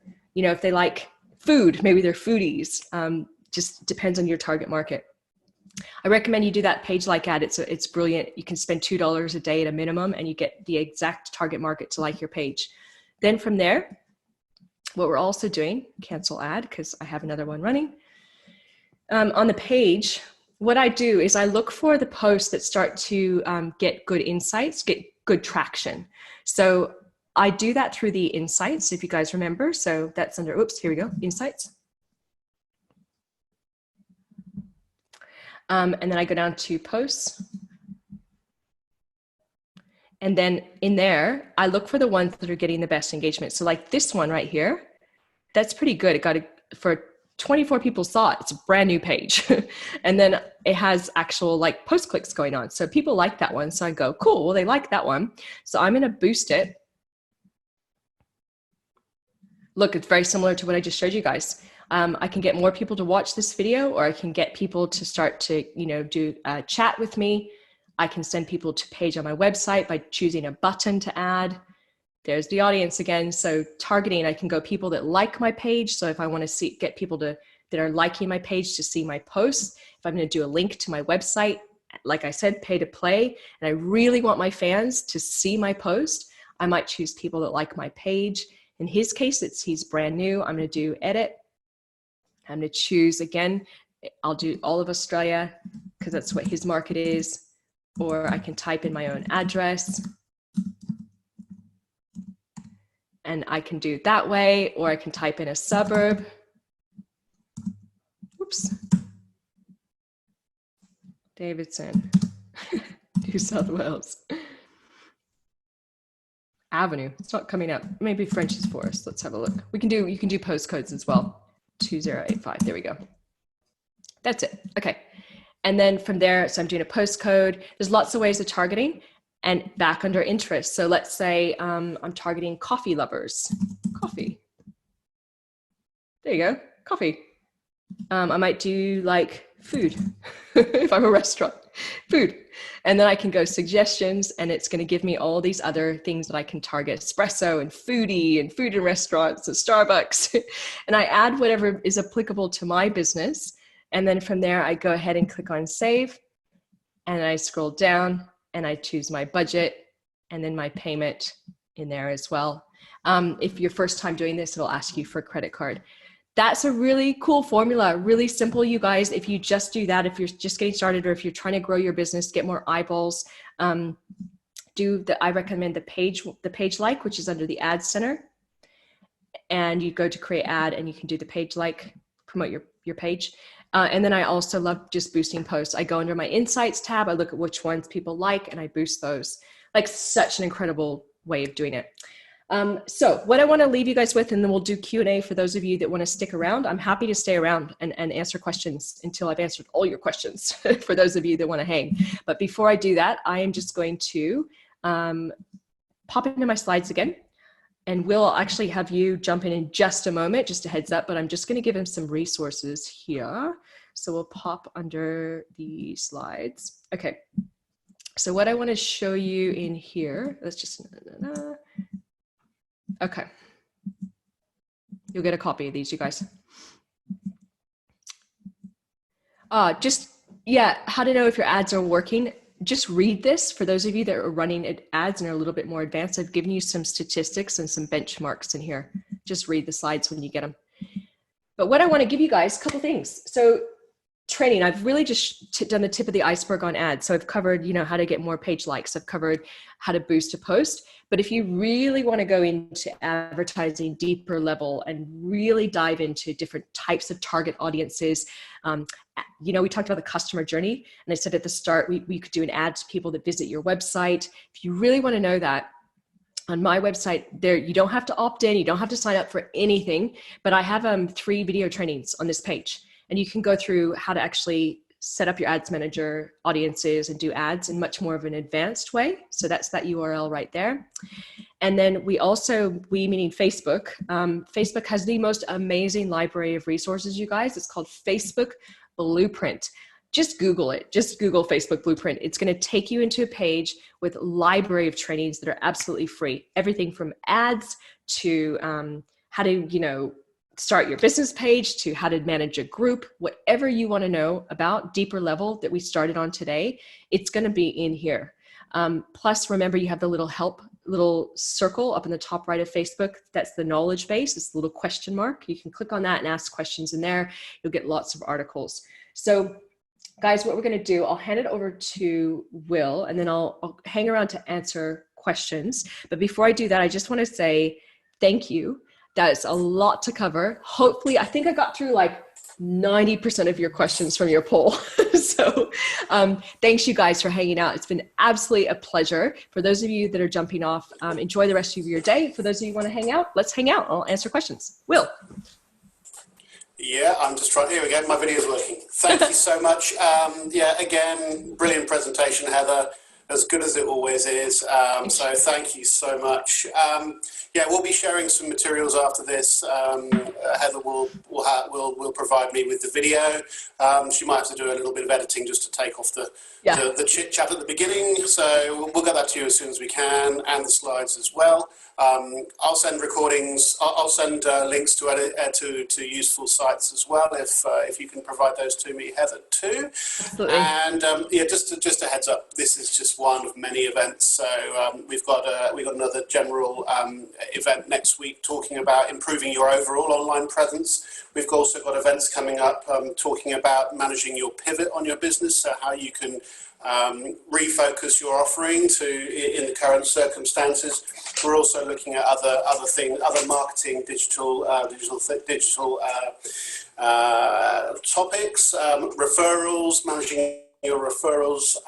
We're looking at B2B and using LinkedIn for B2B particularly, and also grants and government support, which is out there. So that's all coming up over the next month and a half.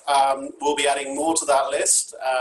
This is a really great program. Really pleased that so many people attended, and the numbers stuck around for the whole time, so which is a testament to you, Heather. We didn't get a few and then everyone ran away. No, we kept the numbers, so brilliant. Thank you so much. And everybody, please hang around, ask Heather any further questions, and hopefully we'll get through them all. So I'll be watching and helping, but I'll leave Heather to it. So thank you so much, and look forward to seeing you at an event in the future.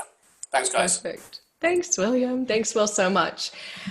So guys, here's what I'm going to do with those of you wanting to hang out. I have time, so I'm just going to hang out. I'm going to go through your questions. I'm going to start with the questions that are unanswered first, already in the chat box. And if you have more, please ask away. Right, so it's lunchtime, might want to grab a cuppa and hang out. Okay, so what do we have? Let's scroll down. I'm just going to find where we continued. We've answered all those questions so far. That's great. Very good. Okay, cool. Answered those. Don't want to miss any. Great. So I wanted to talk briefly, I guess, about sort of raising awareness for your cause if you're a not-for-profit. So with that, if you're looking for sponsors, I would go and I would model and look at what other companies are doing that are actively online and seeking sponsors. There is something that's really cool that I recommend. And I remember there's this amazing water company, and I wish I could remember the name of it, but they do amazing work. But I'll pull up Mission Australia. I wonder if they have what I'm going to find. So what I like to do, I'll go into another not-for-profit organizations page, and I'll have a look at what they're doing in their posts. But I will also, on every single page, you can go to this area called page transparency. It's really great market research, especially if you want to look at what pages are doing in their advertising. So they're not running any current ads, but you might find that certain pages are running ads. And I tend to get a lot of ideas from other pages or other businesses that are in my space based on what the ads are that they're running. So if they are running ads, you can click in here and go to the ad library, and then you can see all the ads that they're running. And it might give you an amazing idea as to what you might be able to promote in your business. And the reason why I look at ads, you guys, is because if an organization is running ads, chances are they're probably working. Gosh, I'm trying to think of a company I could go to. All the brand names, of course, have completely fallen out of my head. Oh, I know. This is always online right now. Masterclass. I do lots of celebrities teaching classes, just so you guys can see what this looks like, because this is going to be beneficial for all of you.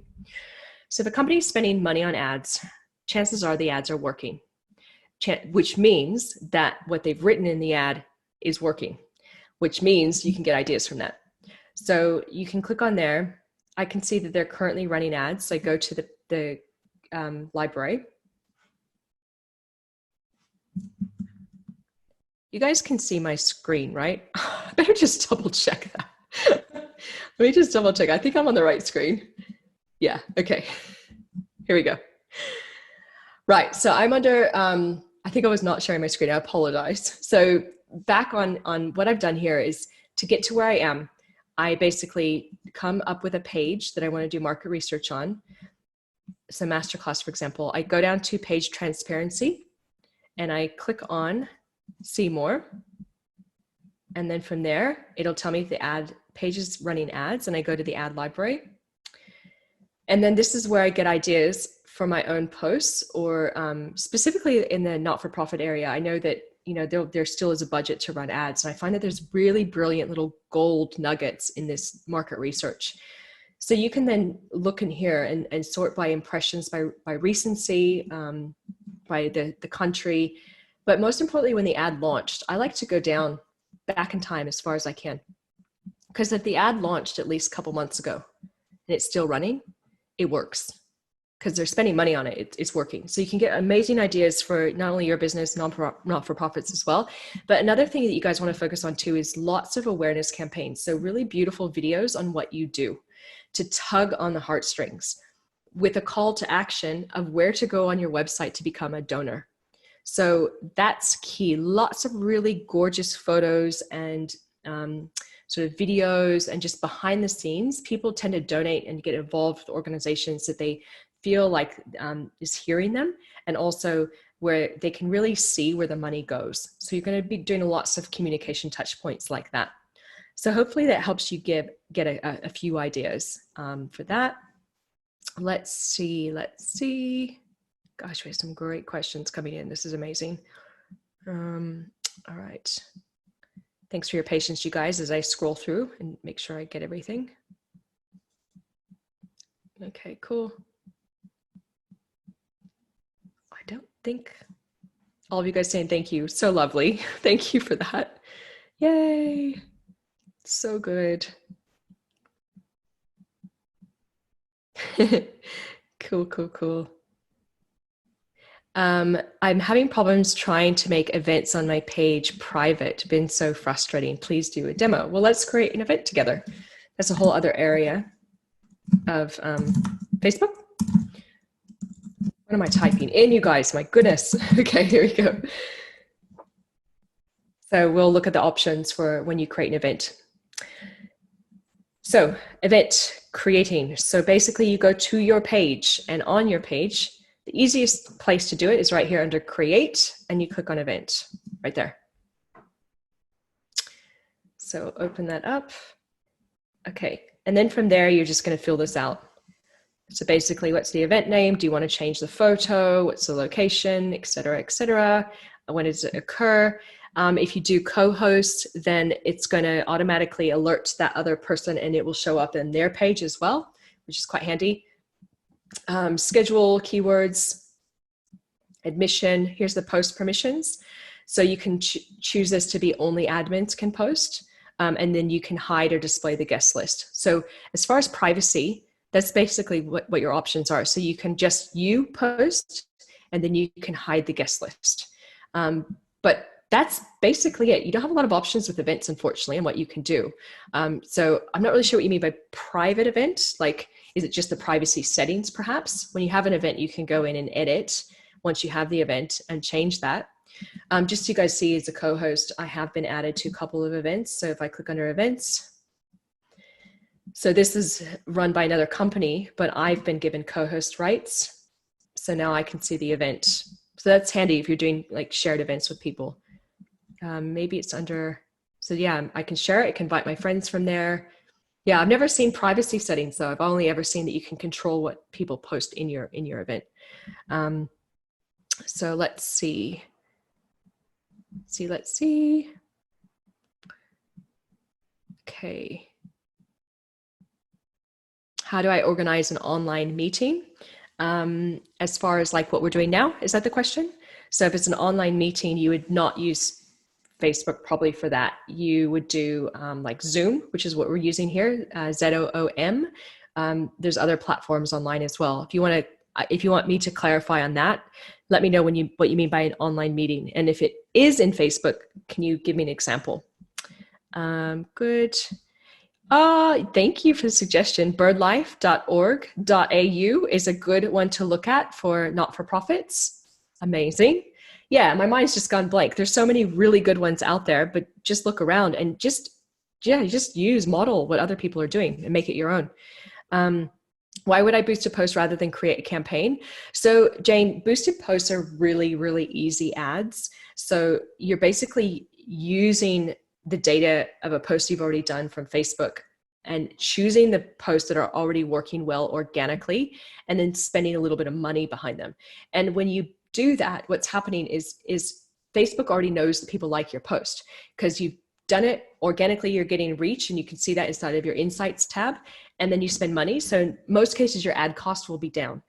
A full ad campaign, that's in a totally different area of Facebook, and that's more advanced, and that's the training I'm going to send you guys after. Excuse me. That's if you click under manage ads. And that looks way different. So that just, I guess, to show you under the hood. In here, you have lots of different types of audiences that you can build, and different types of campaigns that you can run, different objectives, and it's all basically in here. This is just an empty test account I have, but you would basically create ads from in here. So just think of Ads Manager as way more advanced, but you have a lot more options. Again, that's the training I'm going to send to those of you guys that want to really dive deep into this and really get some assistance with this. I'm going to share that with you. But yeah, you would use both. But for those of you just starting with ads, I recommend boosting posts and maybe just getting some page likes to your page. Cool. You're so welcome, Mary. Thank you. Let's see. So biggest issue, Jess, is that I don't think our customers are on Facebook from a business perspective. I'm part of the fire industry, and not many of our competitors are on Facebook as well. That's a good place to look, by the way, is looking for competitors. We want to have a bigger online presence, so we do want to lead the pack. And since, okay, so you're in the fire industry. Can you tell me specifically what you guys do, Jessica? Can you tell me, like, what's your service that you're selling your products? What do you do? And then I can help you get your head around that. Let's see. Okay, got it. So Facebook is allowing 50 people to use online meeting function to try and break away from Zoom dominance. Yes, Facebook's jumping in to try and compete. Look, to be honest, I have not actually used the Facebook meeting. I have done group chats in Messenger, and I've done that a lot of times. So I don't know. That's a really good question. I would probably keep an eye on that and just see if it's a good thing or not a good thing. In most cases, though, I like control over these platforms like Zoom, because I can record the meeting very easily. And if it's a brand new function to Facebook to do a group meeting, I'm imagining there's like a lot of bugs, especially because I don't even know about it. I'm in like all these little special groups with Facebook, and they give me all the latest news whenever it's something that they want me to talk about, and they haven't mentioned that to me yet. So I'm imagining it's being tested a lot. Let's see. Great. Perfect. Yeah, Leah, so please, happy to chat fees. I do this stuff. I do coaching, and I do actual done for you packages. Email me. Go ahead and email me, or you can DM me on my Facebook page. So it's just heather@heatherporter.com, heather@heatherporter.com. I'm happy to chat with you about how I work and how I can help you for sure. Got it. By my popularity, I might struggle with the 50-person limit. Yeah, perhaps. Thank you. I appreciate that. I'm going to go into Q&A in a second, you guys, those of you for hanging out for the Q&A. In the chat box, if I've missed any of your questions, because it's a lot of talk in there, let me know, please. In the chat box, let me know if I missed your questions. I'm going to jump into Q&A, and I'm going to see if I can answer any of your questions in there. So let's have a little look. I've answered all those. Let's see. Great. Yeah, so for the koala case that we were talking about before, yeah, look, just lots of behind the scenes, lots of facts, probably model the amber drop honey. They were talking about their bee rescues, so talk about the koala rescues, facts around what's going on right now in Australia with the population of koalas, how they can get involved with you. So just kind of model that amber drop honey case study with the different content buckets, and lots of behind the scenes is what's going to really tug the heartstrings. So yes, you can change your username as well. That was a question on the page. Can you change your username? So again, that is under your page settings. So if we go, remember, you go into your page, and when that loads, you go up under your settings. And then from there, no, sorry, backstep page, and you want to go to your about area, about. So page, and then you go under your about, and that's where you can change your username. So where is it? There it is, about. So that's right up at the top of your about page. You'll see under general, it'll say username, and that's where you can change that. So just click on edit. I think you have a couple, I think you can change it a few times from memory. So yeah, change it in there. What does the boost post mean? I think we're pretty clear on that now, Julie, because that was a question from a little while ago. But yeah, that's just where you go to your post on your page and you click on boost. So you can either go on the post underneath and click on boost here, or you can go into your insights and look at your post and click boost from there. But yeah, just makes an ad basically. So another question, in my personal Facebook page, I'm in lots of groups to try and engage people to get to know me and hopefully go to like or follow my business page. These are mostly moms and women's Facebook groups. As there are so many that I'm in, how can I decide which group to focus on? So I'm spending a lot of time on Facebook. So I'm not spending a lot of time. Really good question. So I tend to look at I'll study a group for about a week. So I'll go in and I'll just look at what people are saying and how active and engaged the group is. And if I find it highly engaged with a good amount of members, and I like the rules as well that they've set out under their About tab, I'll kind of focus in on groups from that perspective. And I'll once a month or once every quarter, I'll do kind of like a weeding of my groups, and I'll just look at the ones that are no longer, I'm not even thinking about or no longer serving me. But it's a good idea to really focus on like a core small group so you're not just spreading your time too thin. What's the difference between community and groups? So group is what any business page can have and manage and run. Community is just a category of a Facebook page. So when you're creating your Facebook page, you have those options of personal figure, business or brand, or community. Community would be like an activist group or something like that, right? So you could create a Facebook page as a community, just like what I showed you before. I typed in the Davidson Facebook group. They could have a page as well if they wanted to. So it's just kind of slight difference in the fact that community is just a category on a Facebook page. Yes, there's an overwhelming number of groups. You are so correct. There is. So pick your group wisely. And if you start your own group, make sure the market's hungry for it and it will absolutely serve your business. Because if you don't need the group, don't do it. It's just extra time that you would spend in your business that you could probably use somewhere else. How does Facebook ads work and link to your page? So basically what happens is that when you're running ads, Facebook will run the ad on behalf of your page.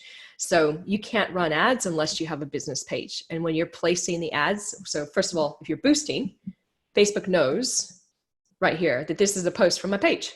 So if I click boost, what's going to happen is just going to show this post in people's news feeds. It's already written by my page.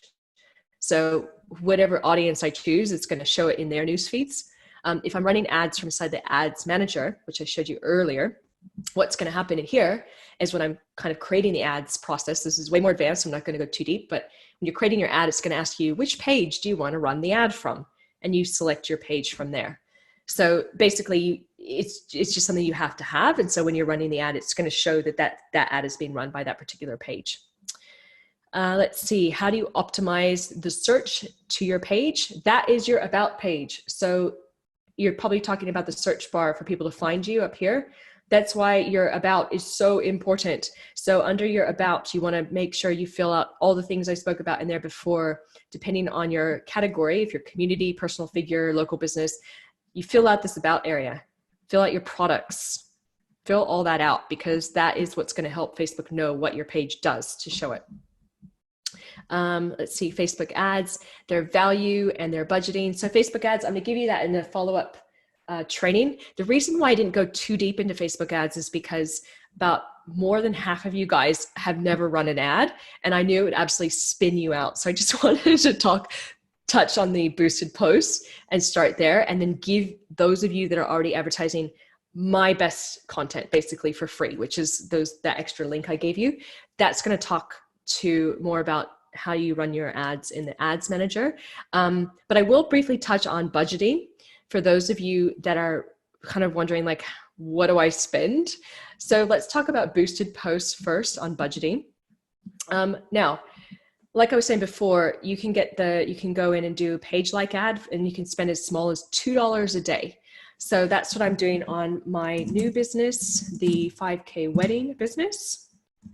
which hopefully will come in handy once we're all back open here in Sydney and people need to work on having cheaper weddings. Anyway, so let's just go into my page and to show you what's going on in there under my ad center, just so you can very easily see how much I'm spending and how much likes I'm getting. So I'm spending, so I've got 159 page likes and I've only spent like less than $30 for that. That's good, right? And all these people that I'm targeting are people that are recently engaged. They're my target market. So good. So these are all potential brides and grooms coming to like my page. And I'm not spending much money at all. And then now that they're liking my page, they're going to hopefully see my posts, and then I can do boosted posts to people who like my page. So that $2 a day, I'm getting those results. You can spend as much as you want, depends. Again, you're not getting immediate returns from that because that's page likes, right? But when you're boosting posts, for that, like I tend to like to spend anywhere from $5 to $15 a day for about 5 days in a row. Specifically if it's a web link, or I might do like a special email in there as well. If you really want to track your ads, I might set up an email called like Facebook at, and then my domain. And then from there, I only use that in my ads. So I might do a post in here saying, do you want to talk to us? Email us here, Facebook at, and then my domain. And then I know any email that comes in from that email address is it's coming in from an ad, and then I can crunch numbers and I can go, okay, I've spent $25 on this particular post. I've gotten 5 emails that have come in. That's cost me $5 per lead. And of those, 2 of them converted and they each spent $500. So I've made $1,000, but I've spent $25. Bingo, love it. Keep doing it. For your budget inside of your ads manager. So that's slightly different. So Boost is more sort of like, you're going to have to track it yourself and kind of look at, is this worth it for me? You might have like a special, like I said, email address or landing page you send people to that only you use for your Facebook ads.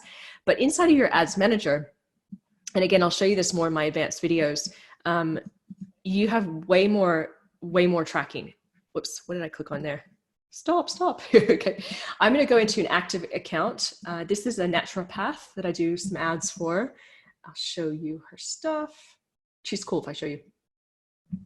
Okay. Now I'm going to flick into her account here. So what happens when you're running ads in your ads manager, you have a lot of different objectives. And you can see here that you see the results column. So each of these are different campaigns, and some of them have multiple ads running inside. But I've done different objectives for different reasons. Remember how we talked about the funnel, right? So awareness, top of funnel, look, I have 2 awareness campaigns running. So I'm trying to educate people through videos, and I'm also trying to educate people through blog posts. She sells products, by the way. She sells products on her website. To moms. And so basically in here, you can see that it's telling me what my results are based on my objective. So I got like almost 60,000 people watching these videos, and I have almost 22,000 people going to her website and reading her blog posts. So it's reporting to me on how much I'm paying for that. So I can't talk. I'm spending 2 cents per view, a partial view of a video. And I'm spending 15 cents per landing. But that's so good. Oh my gosh, that's cheap. Wow. So 15 cents to get somebody to click on an ad that's cold, that doesn't know her, to go to a blog post on her website and read that blog post.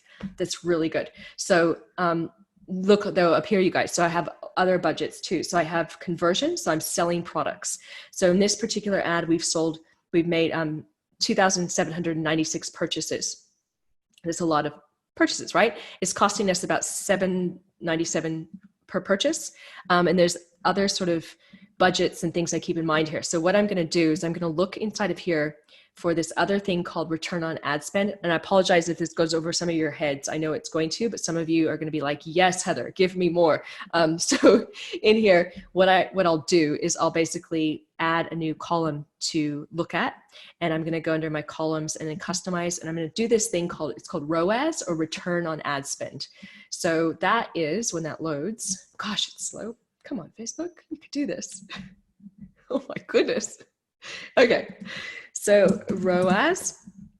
So I'm clicking that. I'm going to add it to my monitoring here. So what I'm looking at now, so I have the conversion. I can see that we've gotten these numbers of purchases. It's costing us around $8 to get a buyer. And then it's not letting me scroll over. Come on. Here we go. It's just taking a while. ROAS. Here we go. So what this is telling me, return on ad spend, is that what we're spending in money to get those purchases, we're making 10 times back. So if I've spent, where is my spend rate on that? Where's my spend rate? Trying to see how much I've spent total. I'm just going to flick that around as well. You can see how you can play around in here and just keep adding stuff into your reporting. So if I go to spent, it comes up. Amount spent. Oh, it says it's in there. I'm missing it. Where am I missing it? It's probably right in front of my face, you guys. I know it is. Amount spent is somewhere in here. But what I would be doing is I'd be looking at how much money did I spend to get those purchases. But really the main figure I'm looking at is, okay, that's amazing. I made 10 times back my money. So I'm really happy with that. And as far as working out my budget, if I know it's costing me about $8 to get a purchase and I'm only spending $10 a day, I'm only going to get around one purchase a day. Whereas if I want to make more purchases in a day, I already am happy because I'm getting 10 times of my ad spend return. If I'm making, so I could up the budget to get, like, say 3 purchases a day, I'd have to increase my budget to $30 a day. Make sense? So when you're first starting your ads, you start relatively low budget and you have to look at the figures to work out how much then you can spend, because based on your objective shows you what you can spend. So that's how I know, okay, it's going to cost me $8 to get a purchase. Therefore, spending $10 a day is probably not worth it because I'm barely going to make any sales.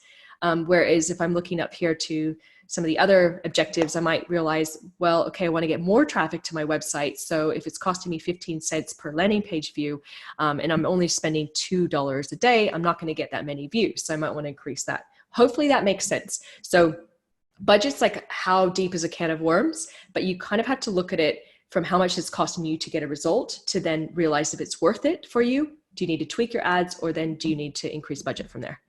Let's see, what else? What else? Yeah, covered a lot of that already, so that's good. So if somebody makes a great comment about your services on another page and we want to add it to our own business page to promote, do we have to ask the person first if we can copy their comment over?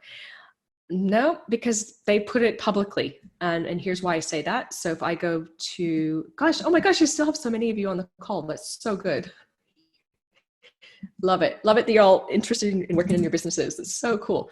Okay, let's have a look here. I'm going to show you if I go to another page. So we just go into my Facebook. Come on.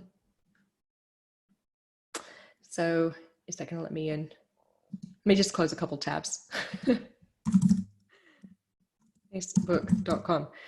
I want to go to a page. I'm going to show you how to then share a post. So let's go to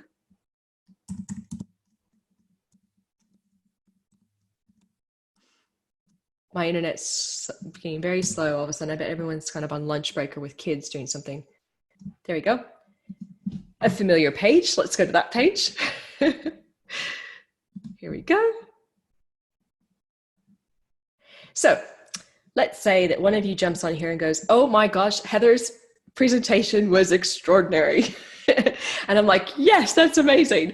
So chances are if they're posting on their page, they want people to see it. Okay. So it's a public arena. This is what a business page is for. So absolutely you can share it.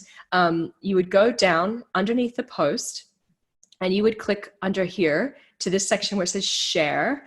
And then from there, click on that. And then you have options to share on your page. So you share to a page. If you share this option, that's going to go to your personal profile, share to a page, that's going to then allow you to choose which page to put it on. So if a page is spoken about you, you can absolutely share it. Sometimes they'll even tag you in. So when they're writing their post, they might tag you in. Absolutely share it. Now, if somebody is sharing a comment down here about you, that you can't share. It has to be the post itself that you share across, but it's public. So absolutely share it. They'd be happy too that you share it too, because it gives them more traffic. All right, cool. What else do we have in here? We've spoken about that. How do you add the learn more button? 2 ways, really, really easy. So if we go back to my page, you do that when you're boosting the post or you're creating the ad. So boosting a post, when you go down to find a post that you want to boost, you scroll down.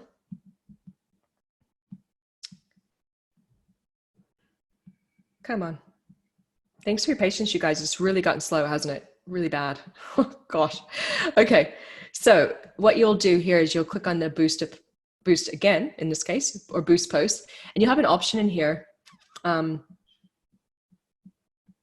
you know what? Actually, I'm going to go out because I already boosted this one. So I already said don't turn on a button. So I'm going to go to a brand new post that I would boost for the first time. That's where you have the option to add a button. Load, load, load. I don't want boost again. I'm looking for a brand new boost. Okay, here we go. Boost post. Boost post, you click on that. And then there's going to be a section in here. You choose this one to get more people to react, comment, and share. And then from there, you'll have an option to turn on a button. Of course, now it's not there, is it, you guys? Go figure. Oh, I know why, because I didn't put a link in that. If you do a link in your post, so you put a link to a website, then it's going to have an option in here to say include a button, and you say yes, and then it'll give you all these options: shop now, learn more. But you have to, when you're doing a post, see how I don't have any links in here? You have to post something with a link in it, and then Facebook will give you that option. If you're running ads inside of your ads manager, so that again will be back here. Go manage ads. You have a button option in your ad that you can create in the process of creating your ad. So if we go under your ads manager,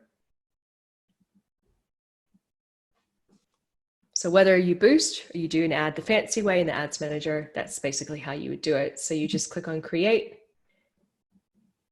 When you're creating ads in here, it's like a 3-step process. You're basically choosing your objective. So we do traffic. You always, if you're going to do a button, you have to have traffic to your website. So you choose traffic. Then from there, you go through the steps here to choose your audience. And then all the way on the 3rd step, remember, all this is in the supplementary videos I'm going to give you guys if you want to learn this.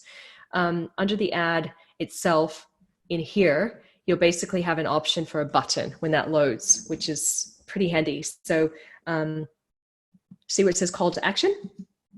So you can add any of these buttons in: sign up, shop now, see menu, book now, contact us, download, etc. And then you put a link to where you want, when the people click on that button, where you want them to go. So that's how you do that, whether it's boosted post or it's on ads manager. Let's see. We've covered that already. Yeah, so how do you get it for $2 a day? You can for page like ads. It is a minimum spend if you're doing ads manager, like you're going in here to create your ads.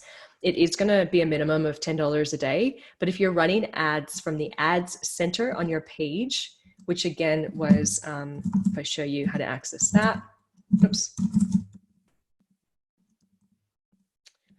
So that little page like ads, the little quick and easy ones to do, those are all run from up in the top admin menu on your page under Ad Center. Those ones you can run for a lot lower. So the page like option in there, you can do for $2 a day, and some of the other ones as well I played around with, and you can do really inexpensive ads. So you think of like, this is kind of like where you get started. The Ad Center is a very introductory sort of level to ads, including the boosted posts. So lower budget options in there, whereas the Ads Manager, where I was just in before, you have way more flexibility. And as a result, it's way more scary and way more overwhelming. And then you have to spend more money as well. So yeah, any of the create ads in here, you should have a much lower option here for budget. And that's the one I chose. I chose promote your page, and I do $2 a day. Let's see. So how do you determine the cost? $10 versus $2 a day. I just covered that in the budget conversation.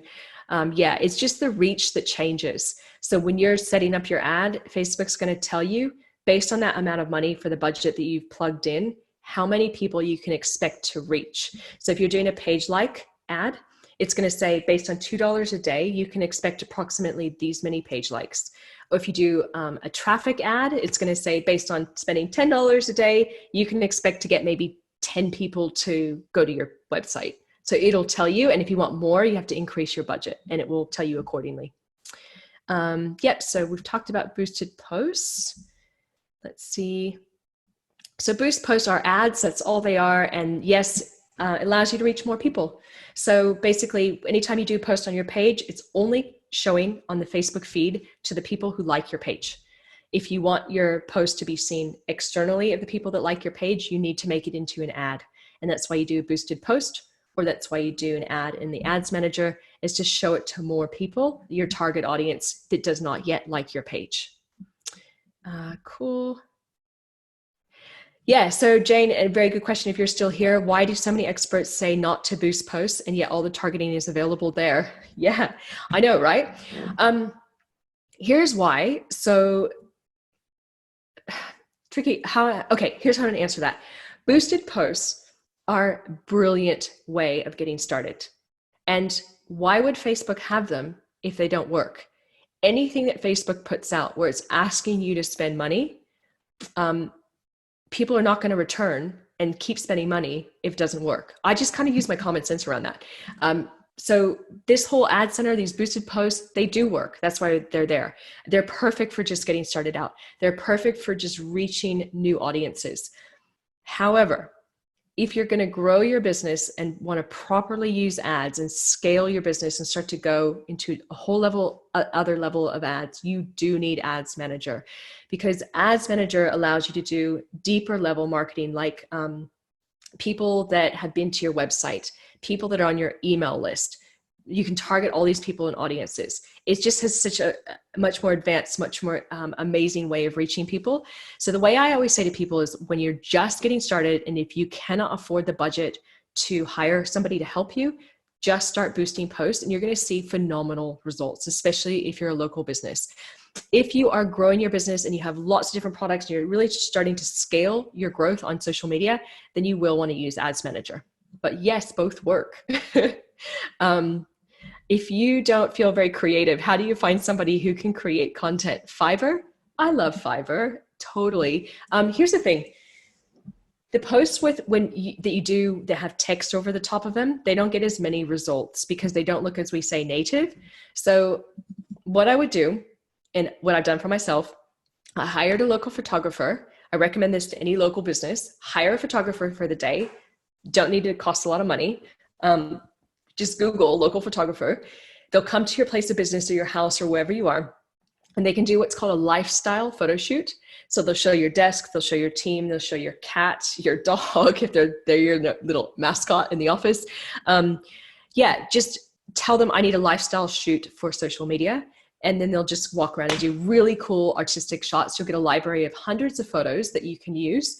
I recommend everyone does that. It's not that expensive. They'll just give you unedited photos on a hard drive. It's so amazing, you guys, because you want to show off your business and you need it to look good. So just get some cool shots, or be creative. Take your phone, walk around, just take shots, selfies, whatever, of your team, and just take photos that way. You don't have to worry about putting text over the top of your photos in Facebook.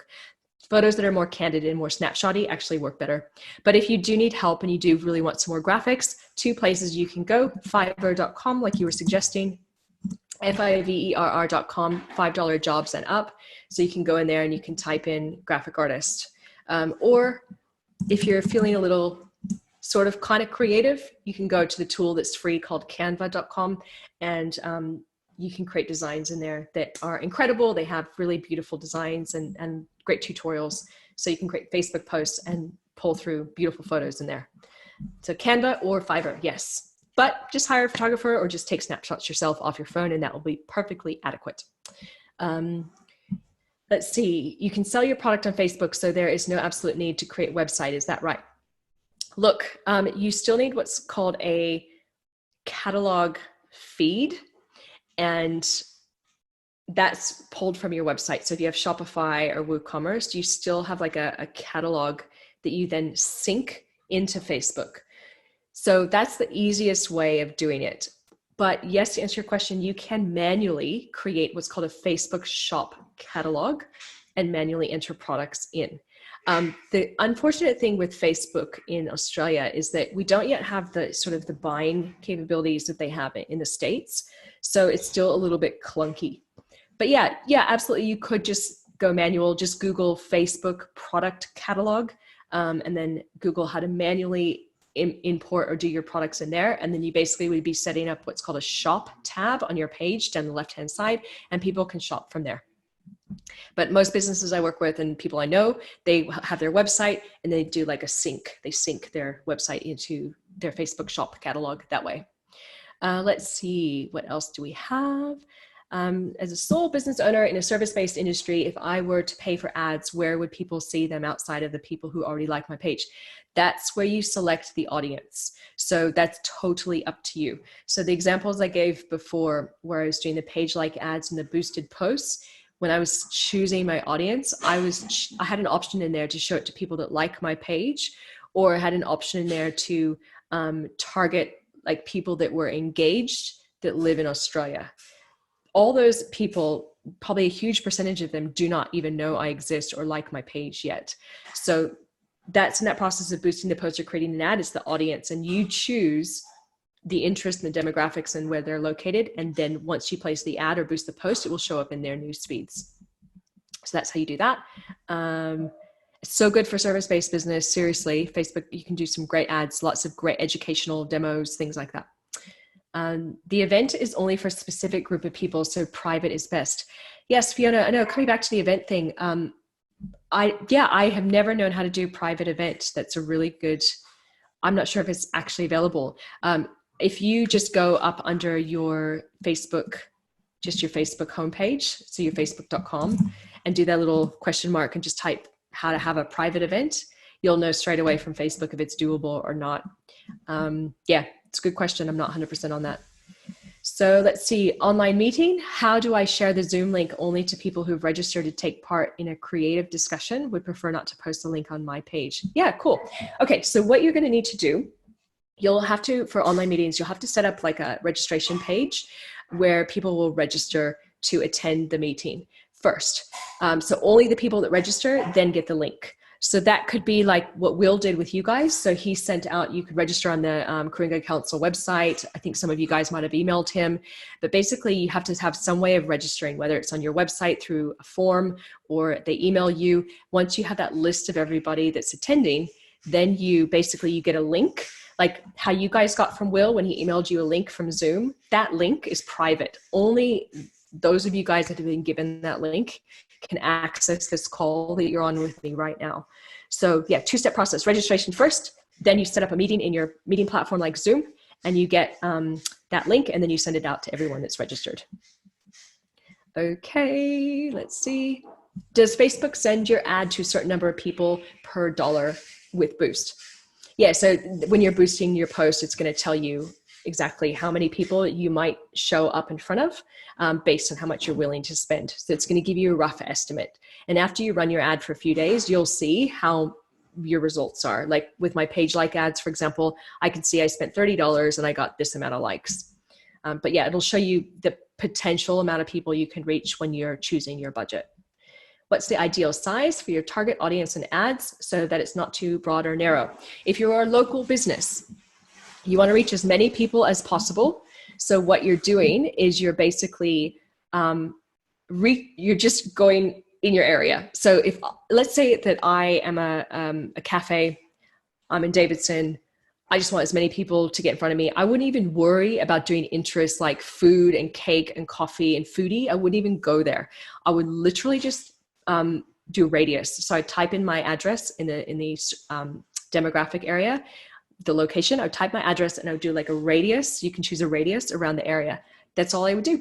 And then I would do a post saying, hey, Davidson, are you come out, check us out. We have Taco Tuesday, 2 for 1 or whatever it is, right? So yeah, if you're truly a local business, just try and find people as many people that are local to you. And then in the copy of your ad, you would call out that way. Hey, Davidson, do you want a free meal? Or are you interested in yoga or whatever it is? If you're going national, what you're going to do is basically, that's when you're going to go more into interest. So that Houseworks Academy example, he's going across Australia, but he's chunking down into people that are interested in property development. The short answer to that is the more the merrier. So the more your audience, the bigger audience you can do, the better chance you're going to have of Facebook finding the people in the audience that are going to be willing to take action with you. So big audience is always good. Does Facebook have links to allow credit card payments? What you would do is you'd have to link to your website to have a credit card payment. Not yet. It's not available yet in Facebook in Australia. It will be hopefully soon. But yeah, you have to take them to your website to buy. So set up your credit card payments on your website and then link them that way. Let's see what else. I'm guessing it's better to add likes in the beginning before using paid ads to boost your page if you don't have a huge following. No, not necessarily. That's such a great question, Caro. No, so you can still boost your posts with 0 likes. And that Houseworks Academy, do you know, we were actually running ads for him before he even had content on his page or any likes at all. So we set up the page. We went into Ads Manager, like what you see on the screen here in this area, and we started running ads to his website to get signups. Like seriously, how good is that, right? So we ran all these ads to his website. And then from there, we started to build his following on his Facebook page. And then we did that through the page likes and then through boosted posts.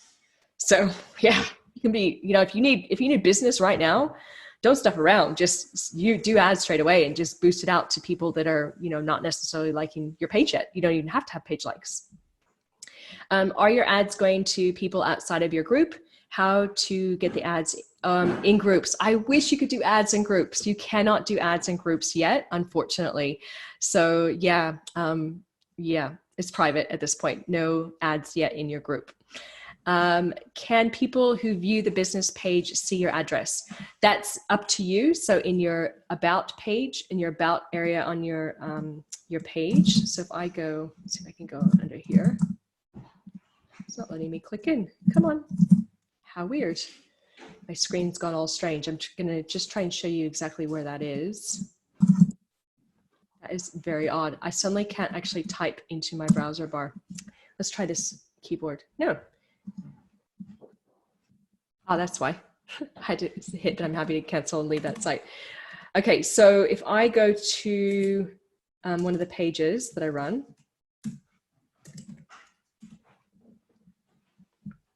and let that load up. You guys, there's still 30 of you. That's so good. I think we're almost at the end of the questions anyway, too. So that's pretty good. We'll probably be done in about the next 5 minutes. Oh, that's an old page. Let's see. Okay. Houseworks Academy. So you go to your page, you go to your about, and then under there, that's where you can choose if you have the address show or not show. You do want it to show you guys if you are a local business and you want foot traffic. So you're about, that's all down in here.